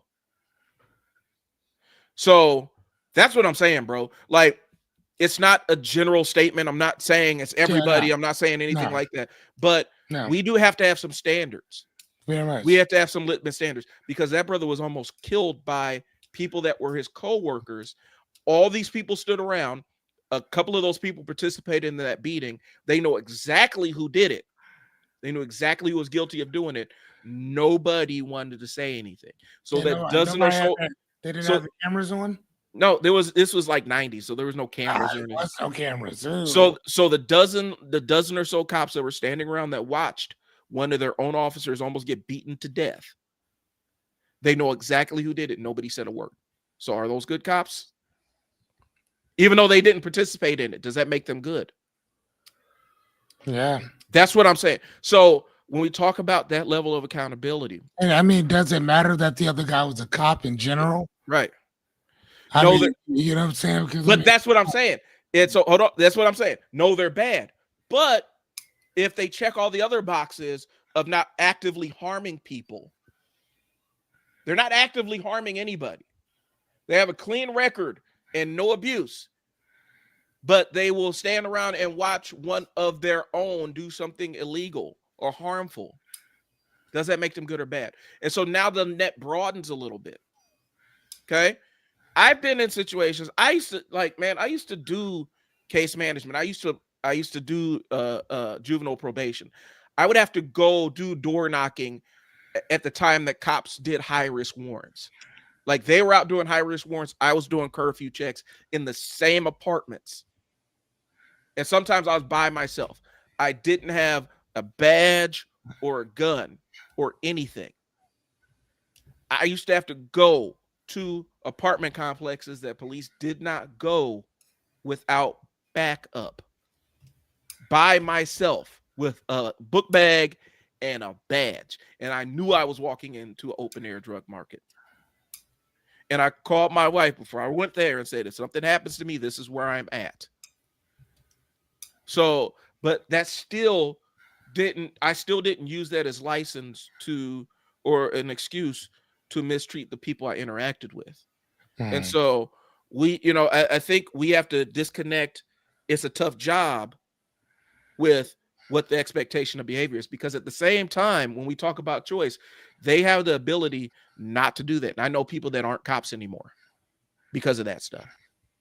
Oh, so really? you have the ability, no, because they said, I don't want to do this anymore. Yeah. And so that's what we do have to. I understand tough job. It's a tough job. Okay, I get it. I understand it. And I see you're making comments, bro. I'm gonna get to those in a second. But we have to disconnect. It's a tough job from rationalizing not just bad behavior, but complicity, being complicit in the bad behavior. When I was in high school, I watched a couple of cops mace a bunch of sixth graders, mace them because the kids were walking down the sidewalk, walking home, and they didn't move out of the cop's way, so he maced them. Okay, just because he knew he could get away with it, because he knew the other people watching were little black kids, and they don't believe little black kids when we say this kind of stuff. So understand that a lot of times what we're saying is being in absolute power. When you are in a seat where you're in absolute power, that's when your true integrity comes out. When you know you sit in a seat of power. And again, they don't even have fucking power like that. That's that middle management shit you're talking about again. That's what I'm saying. And that's that middle management. That's the point I'm getting about. And that's so what we're asking is, this is what we're saying is, bro, Liberty, what we're saying is this is a super nuanced conversation. And when we have super nuanced conversations, we have to make sure that we're framing it as something that has a lot of layers to it. Because your nicest guy, I know cops that were fantastic guys in their community. People love them. And as soon as they crossed 72nd Street, which is the dividing line between North Omaha and the rest of Omaha, they turned into different people. I also know cops that they cross that line, they're the same cool dude that you saw any other time. But it was super contextual. And this asshole who's on the screen, he is one of the reasons why you have those guys slipping into that mind state. When I used to play football, We get hyped up to go out there. You get in a mind state to go out there And and this is that's smack the somebody into a and concussion. that's the guy who fucking he's basically what he is. He's the general who gives the speech right before the soldiers go out to go fight. Right. He's the guy who's blasting the music. And he never goes out there himself. Never goes out He there just himself. hypes them up to go out there and hurt people. And he never goes out there themselves. It's called throwing a rock and hiding your hands. That's who we're talking about, bro. He wrote a book. This was it, The Psychology on Killing, and then talking about what it's like and all this other stuff. He's never done it. He's never done it. He's never done it, but he just fantasizes about it. And that makes him more dangerous. He interviews people that have done it. And it's kind of like what is it? Vicarious masturbation. Yeah. He never done vicarious masturbation. He's never done it, but it gets him excited, the fact that other people are doing it in his name. And so that's what we're talking about. And so it's a nuanced conversation, bro. There is no, even consuming that much body cam footage. I can tell you I ran a youth shelter. The amount of kids that were trafficked that we used to get was pretty substantial. Some of the self-reports were some of their people that assaulted them were in law enforcement. Not local, some not. But they got assaulted too. And a lot of that comes from being in that seat of power and having no accountability, knowing that nobody's going to check you. And the people that you're victimizing are never going to have any power to hold you accountable whatsoever, or that thought that that's what it is. And so power introduces you to yourself. Power introduces you to yourself. When you have absolute power over somebody's life, who do you become? And not every nice guy, not every nice woman is a nice person when they're in power. They're only nice contextually. They're nice because they have to be nice because they aren't in charge of anybody. So that's what we're saying, bro. It's hyper contextual. There's this book that I just finished reading probably about a week or so ago. Hold on, let me find it. Because that was actually one of the books that oh, okay, I'm gonna have to read that. We are all guilty here. I read that one already. God damn, did I read a lot? God damn. The Choice. Here it is. Me. Can you see this, my guy? Yeah. All right, there you go. So there's a book right here called The Choice, and she was a Holocaust survivor. And one of the things that she talked about was that when they were finally rescued, I think she ran. They didn't run, but I think they did to this one little part or whatever. But they ran into these. I think they were American soldiers or whatever, and they had them in this little house type thing, right? And it was her and her sister. And what happened was, one of the American soldiers, when he found her, was about to sexually assault her. Mm-hmm. And I was talking to a friend of mine who's a therapist, and she said to me, how is it that somebody would do that? I'm sitting there listening. And I'm like, it's simple. When there's no accountability and you know that no one cares, that's when you actually know the type of monster you are. Mm-hmm. That's when you actually get to meet the monster that you truly are, or whatever. So it's either that, or if you have a badge, or hell, matter of fact, I would take the bullshit from a police officer any day of the week than a fucking president. Yeah. Well, if that makes any sense.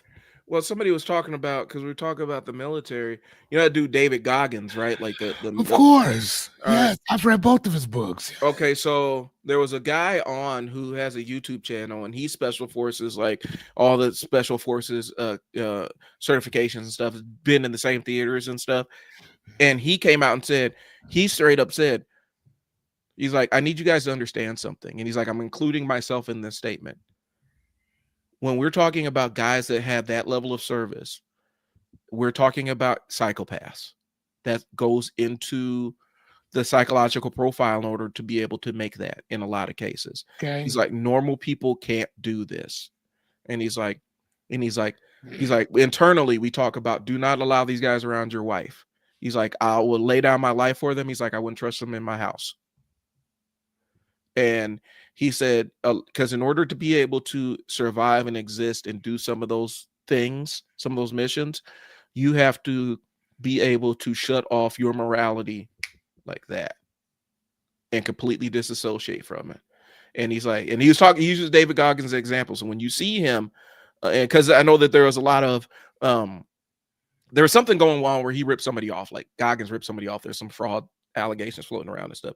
He's like, stop giving your money to these guys.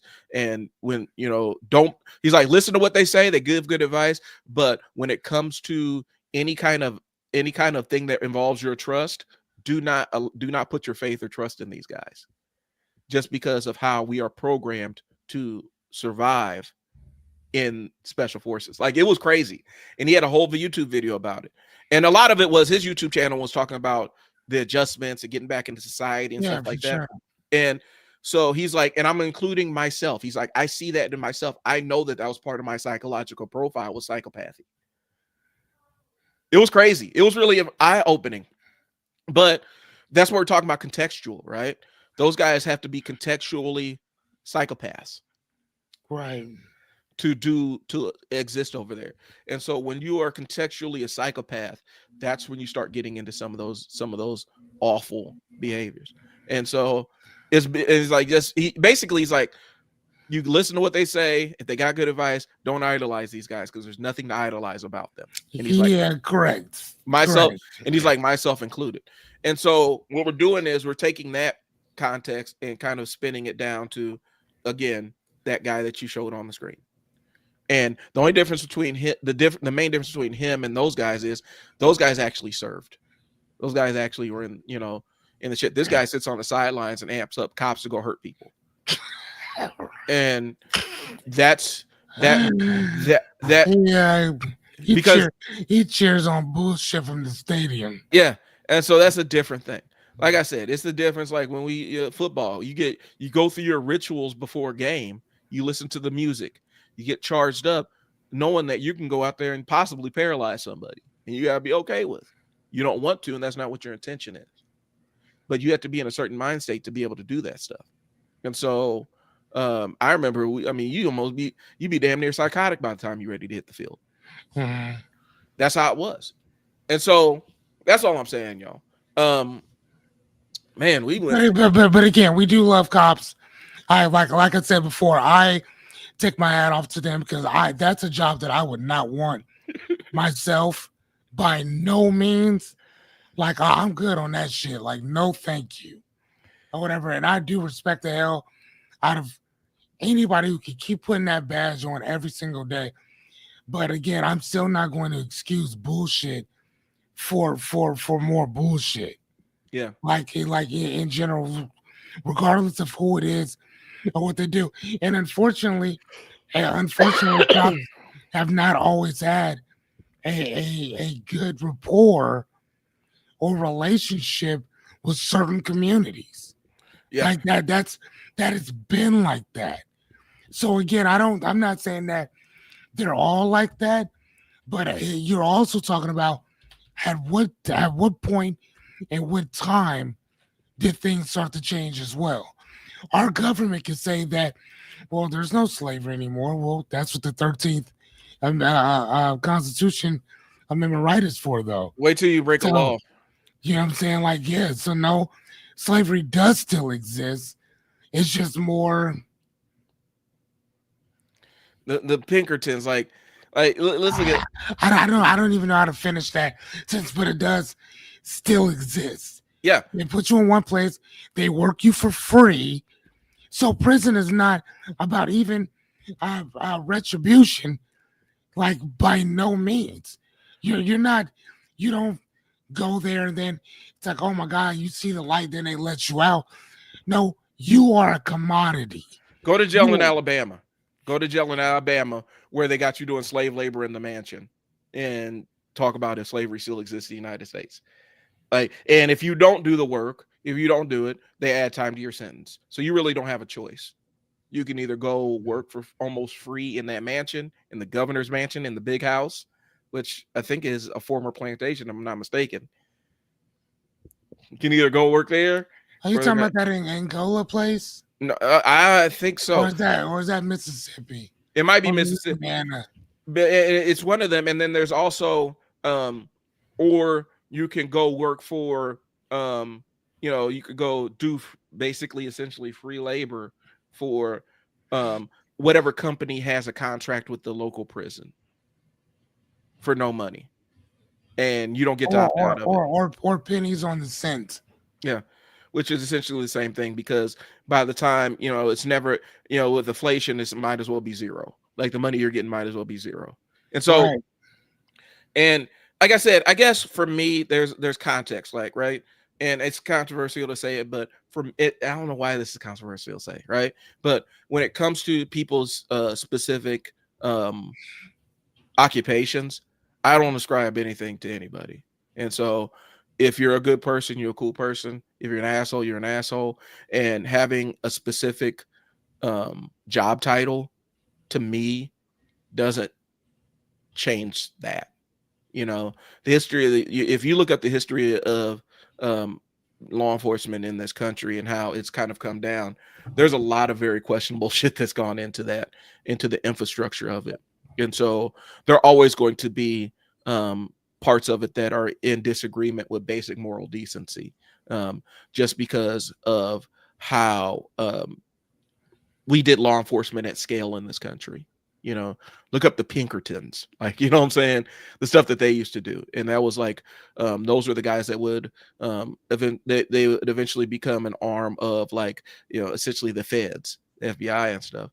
And they were used to go put down labor disputes and all kinds of other really kind of dark hearted stuff that they were involved in. And so, when you actually do, when you actually do some of this, when you actually do, and I hate to say do the research, I hate that phrase, but when you do read some of the history about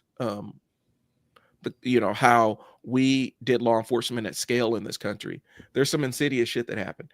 And the other side is, and Fearless, we talked about this on this show, right? Where I told you I was doing that live stream about how for a lot of big cities in the Midwest started out as criminal enterprises, like big open-ended criminal enterprises. Omaha specifically was considered Vegas. It was a wide open town. It was a vice town. Really, I didn't know that.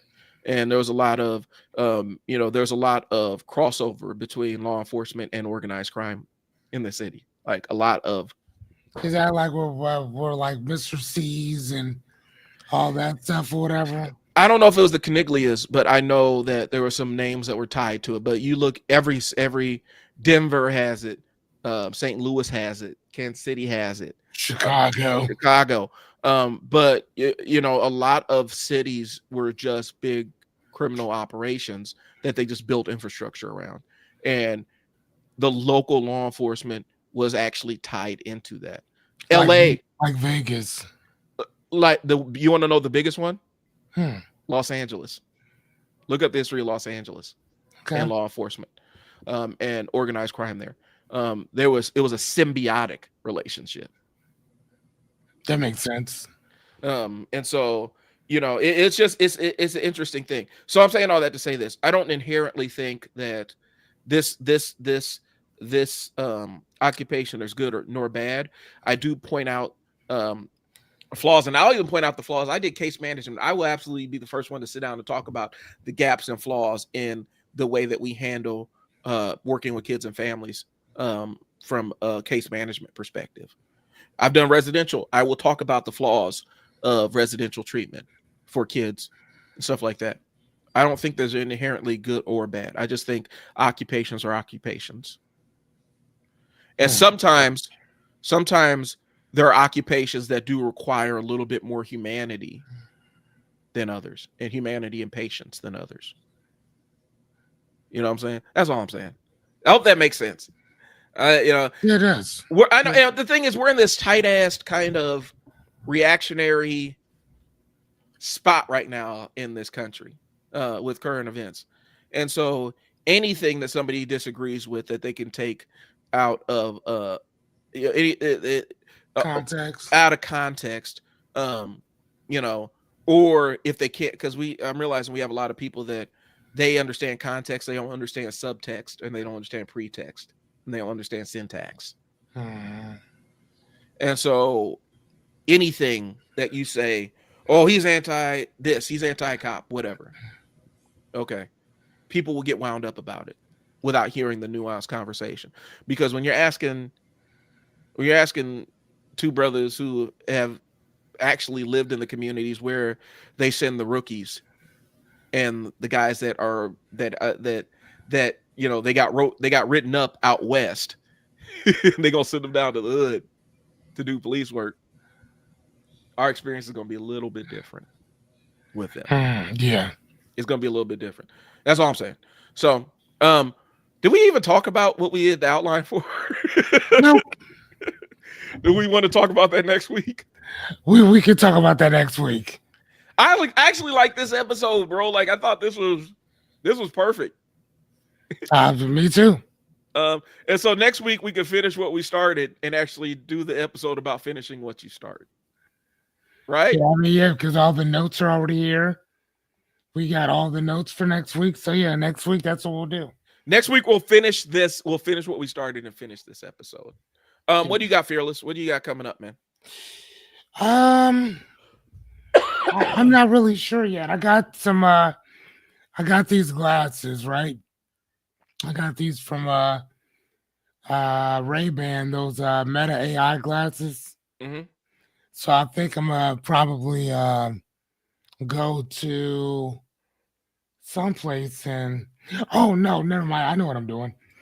Myself and Miss Anya, we're gonna make some bookmarks, and we're gonna start putting money in books all around Omaha. Okay, that's what's up. I like that. So we're gonna start putting money in books all around this bitch. So yeah, anytime you see me, I get around like Pac. Like yeah, I'm trying to get us to reading a lot more. It doesn't matter what it is. I just want people to read more, man. Bet. I think that's important. I think specifically as we head in further and further into the teeth of a very almost violently anti-intellectual place, I think it's going to become more and more essential to be able to read and parse information for yourself. Not do your own research. I really hate when do your own research. No, don't do your own research. But you can educate yourself without doing your own research because some of us aren't equipped to do research. You know, right? We're not equipped to draw the right conclusions. I'm not equipped to research things that I don't know about, like things I don't have expertise in. I'm not equipped to research it. I can study it, I can read about it, but I'm not researching it. So anyway, wait a minute, hold on, Proof Hats. What's the difference between them?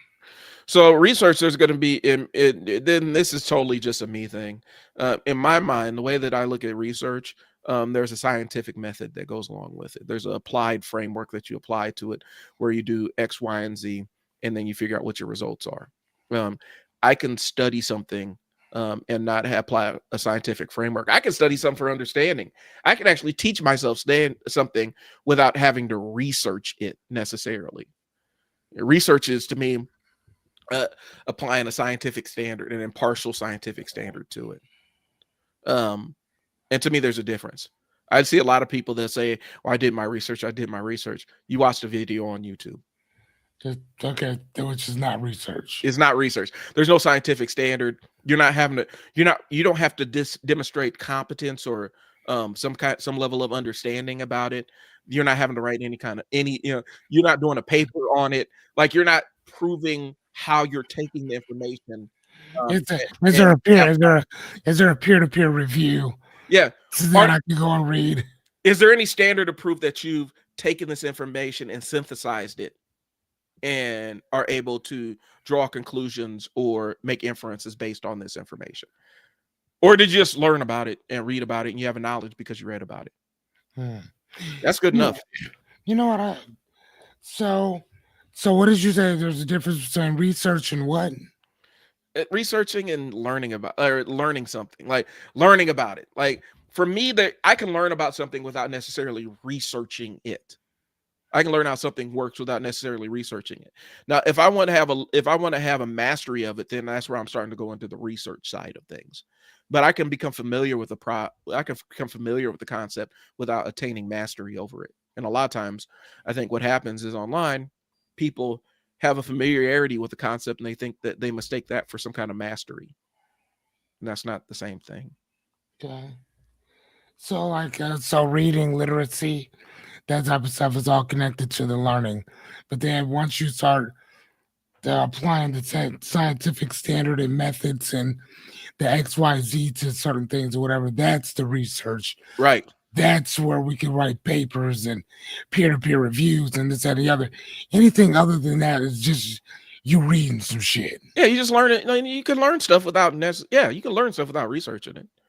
You know, I mean, uh, a lot of us. Okay, so if you know how to do algebra, did you research algebra? Do you understand all the frameworks that underpin it? No, you just learn how to do algebra. Do you have a mathematician's understanding of it, like where you could actually teach this and teach a lot of the nuances to it? If you do, then you've researched your some of your position, and so that's my take on it. Other people are going to have different perspectives on it. I do think that the language is important. So, yeah, like I said, so what I got cooking is you can kind of see with the background. I'm leaning into the nerd podcasting stuff, and so I'm building out a couple of things. I wanted to get away, not necessarily get 100% away from marketing because I have a video about marketing planned right after this, but I'm kind of changing how I'm pursuing it, and I think my main stuff is going to be, I'm going to be focusing on building out my platform for Blurting While Dad, which is comic books, current events, the whole nine, and Black fatherhood. And so that's what I got coming up.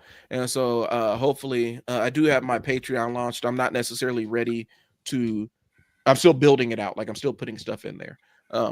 But hopefully next week I'll have the link for that if you guys are interested in supporting me. Um, with it, I'd appreciate it.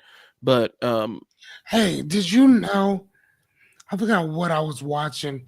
Did you know that majority that Facebook brings in $83 billion a year in advertise oh yeah. money, but anywhere from 40 to 60% of the traffic are bots. Yeah. So that's crazy.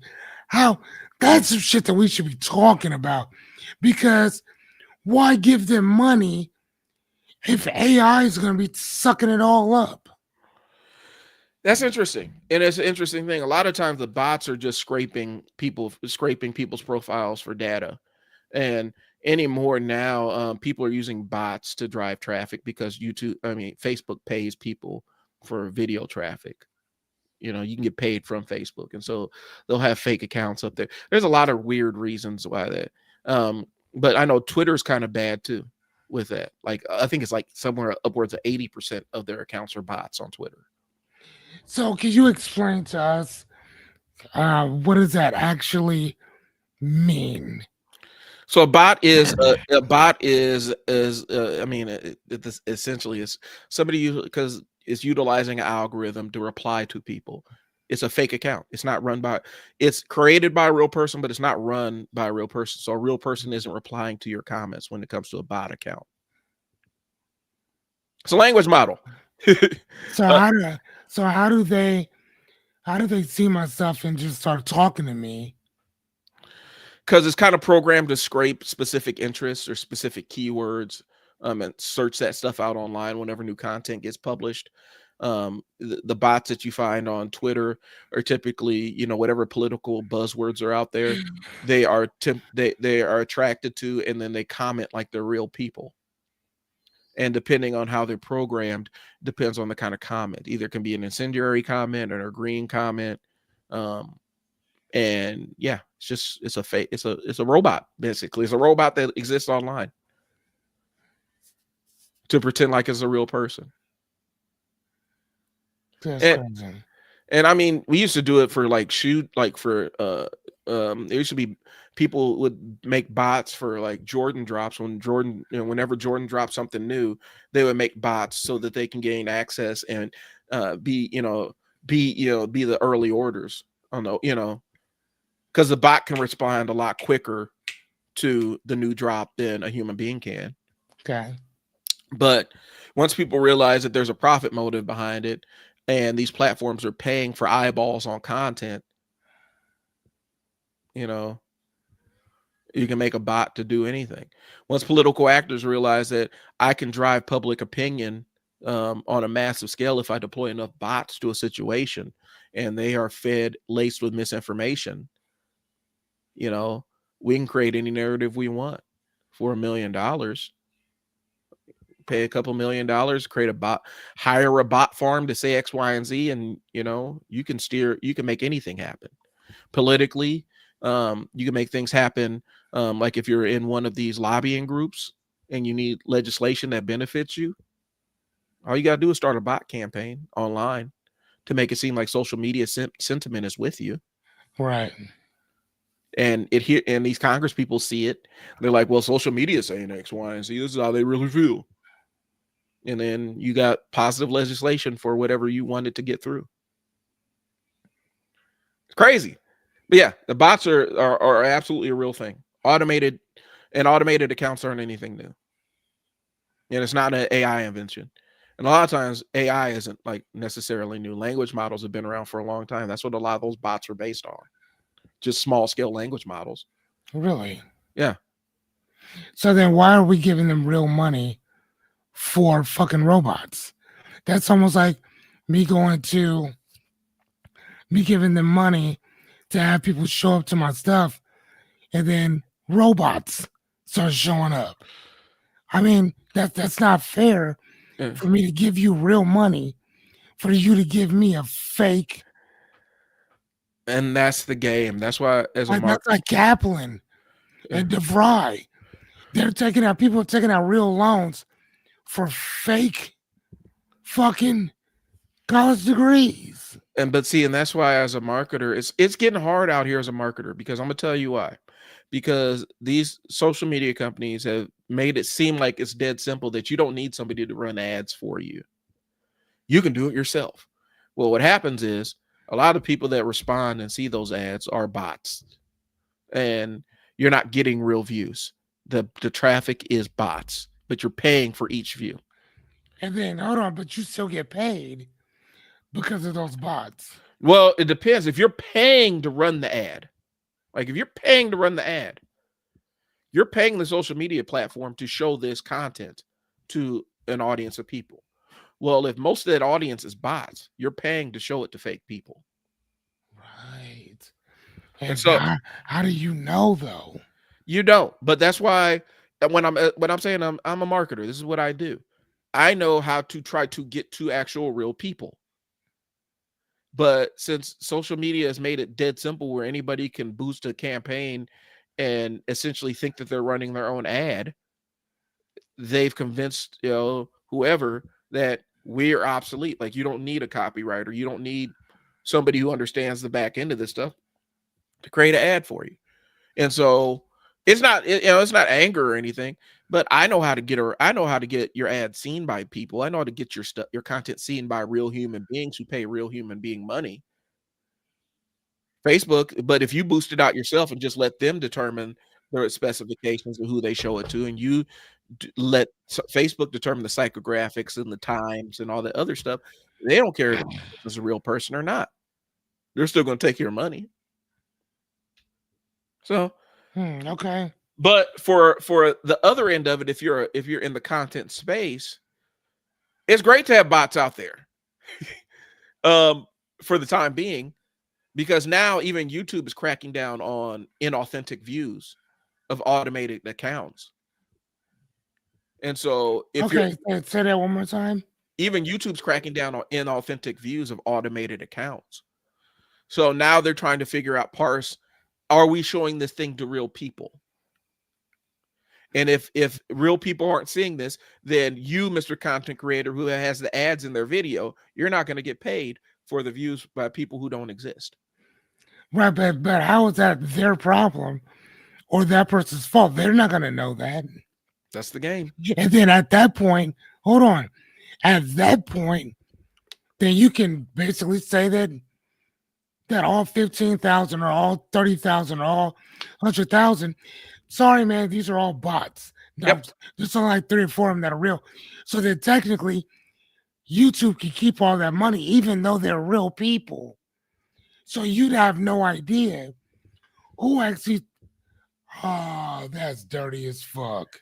So there's a profit motive for it. Like it to a degree. It makes, because there's two sides to it, right? On one end, with the paid advertisers, in order to get people to continue to want to pay for the platform, they have to ensure that the traffic is authentic, right? And so they're incentivized in order to continue to get the ad revenue to make sure that the traffic is real people. But on the other hand, when they have to pay out, they're not really incentivized to make sure the traffic goes to real people. It's a double-edged sword. So what are they going to do? Right. Some are going to take action. Twitter doesn't give a shit. That's why I tell people, and it's X, it's Twitter. I don't give it. I've been telling people not to advertise on Twitter for a long time. Okay, say that one more time. I've been telling my clients to not advertise on Twitter for a long time. Really? For at least 9 years. You've been telling them for 9 years, don't go there. Unless you are a writer or something, don't advertise on Twitter. You know, maybe you create, like, you have a show or something and you post clips to it. Great. But your advertising on Twitter is not necessarily great because there's so many bots on the platform. You don't know if your stuff's ever going to get to a real person. 1, and 2, the mentality of people on Twitter is very anti, like, if they see your ad, it will piss them off and they'll block you just out of spite.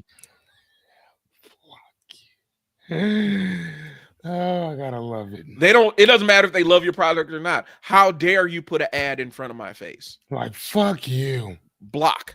And now you're blocked. And so that's the mentality on Twitter. It's a lot more confrontational. And it's not necessarily an environment that is conducive to interruption-based marketing. Your best strategy on Twitter is organic content.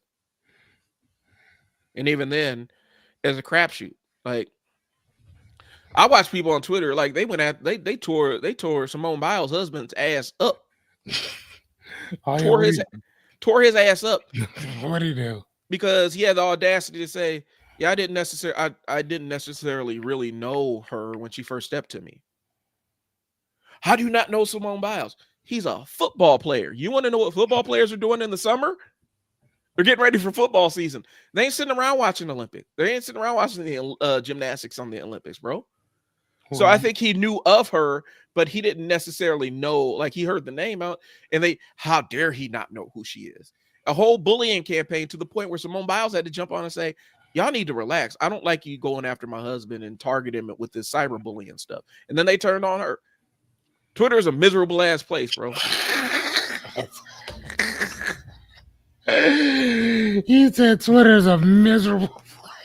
It is. It's full of miserable people. I've seen people post like they're working in their garden and people get mad because you got a garden and other people ain't got a garden. Why you got a garden? This is classist. What? I saw crazy. So I saw somebody got roasted because they were out at a cafe during the daytime and they took a picture of their drink. And people on Twitter got mad because they thought it was classist because this person has the money to be able to go to a cafe during the day and not be at work. And they jumped on them for that. Okay, say that one more time. They got mad because somebody took a picture of their drink at a cafe. Gotcha.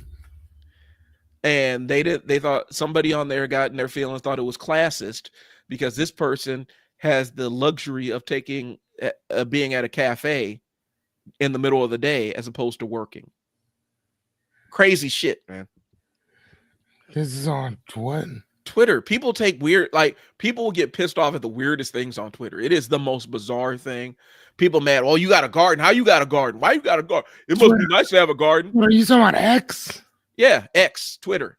It must be nice to have a garden. Well, damn. I thought it was cool to show how much my garden grow. All these other people ain't got a garden.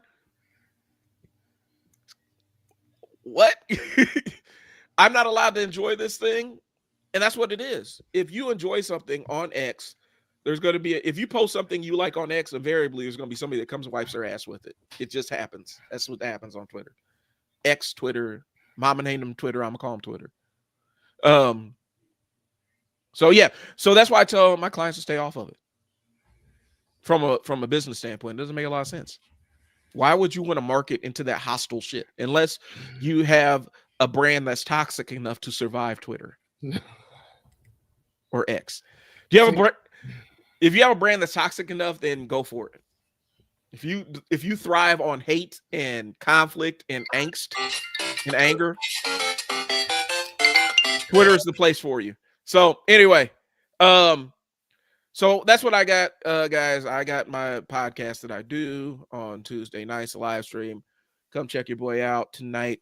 Be talking about some comic book stuff and possibly some anti red pill stuff with Black Dad energy. So that's what I got. Okay, yeah. We're going to be what are we doing? I think we're going to be making some bookmarks and getting out to bookstores and handing them out and all that good stuff or whatever, trying to get you guys to read more. So that's my whole thing. And here's the thing, I'm also a life coach, certified, seasoned and all that stuff, man. Listen, man, with everything going on right now, man, if you guys need to talk, give me a call. Right? I mean, it's, man, if you just need somebody to listen to you for a little bit, man, give me a call. Mm-hmm. My prices are very affordable. This is what I do. So give me a call. All that good stuff. Or go to, I forgot what my site was. I may have to buy 2 accounts. I think I may have to. I don't know. Either way, man. Yeah, give me a man. So. Oh, and yeah, same thing. I mean, if you need like a brain for marketing or you need a marketing strategy, so that's what I want to do. I want to teach you how to market or give you some of the game behind the scenes, teach you how to market your stuff effectively. Or if you just want to learn how to get online and do kind of what me and Fearless are doing, hit me up. I ain't hard to find. Drop it in the comment section and I'll find it. That part. And so, but that's what we got, man. I do appreciate y'all tuning in. Fearless, thanks for running the show this week, and we're gonna go ahead and wrap this thing up. We'll talk to you later. Peace. We have doses.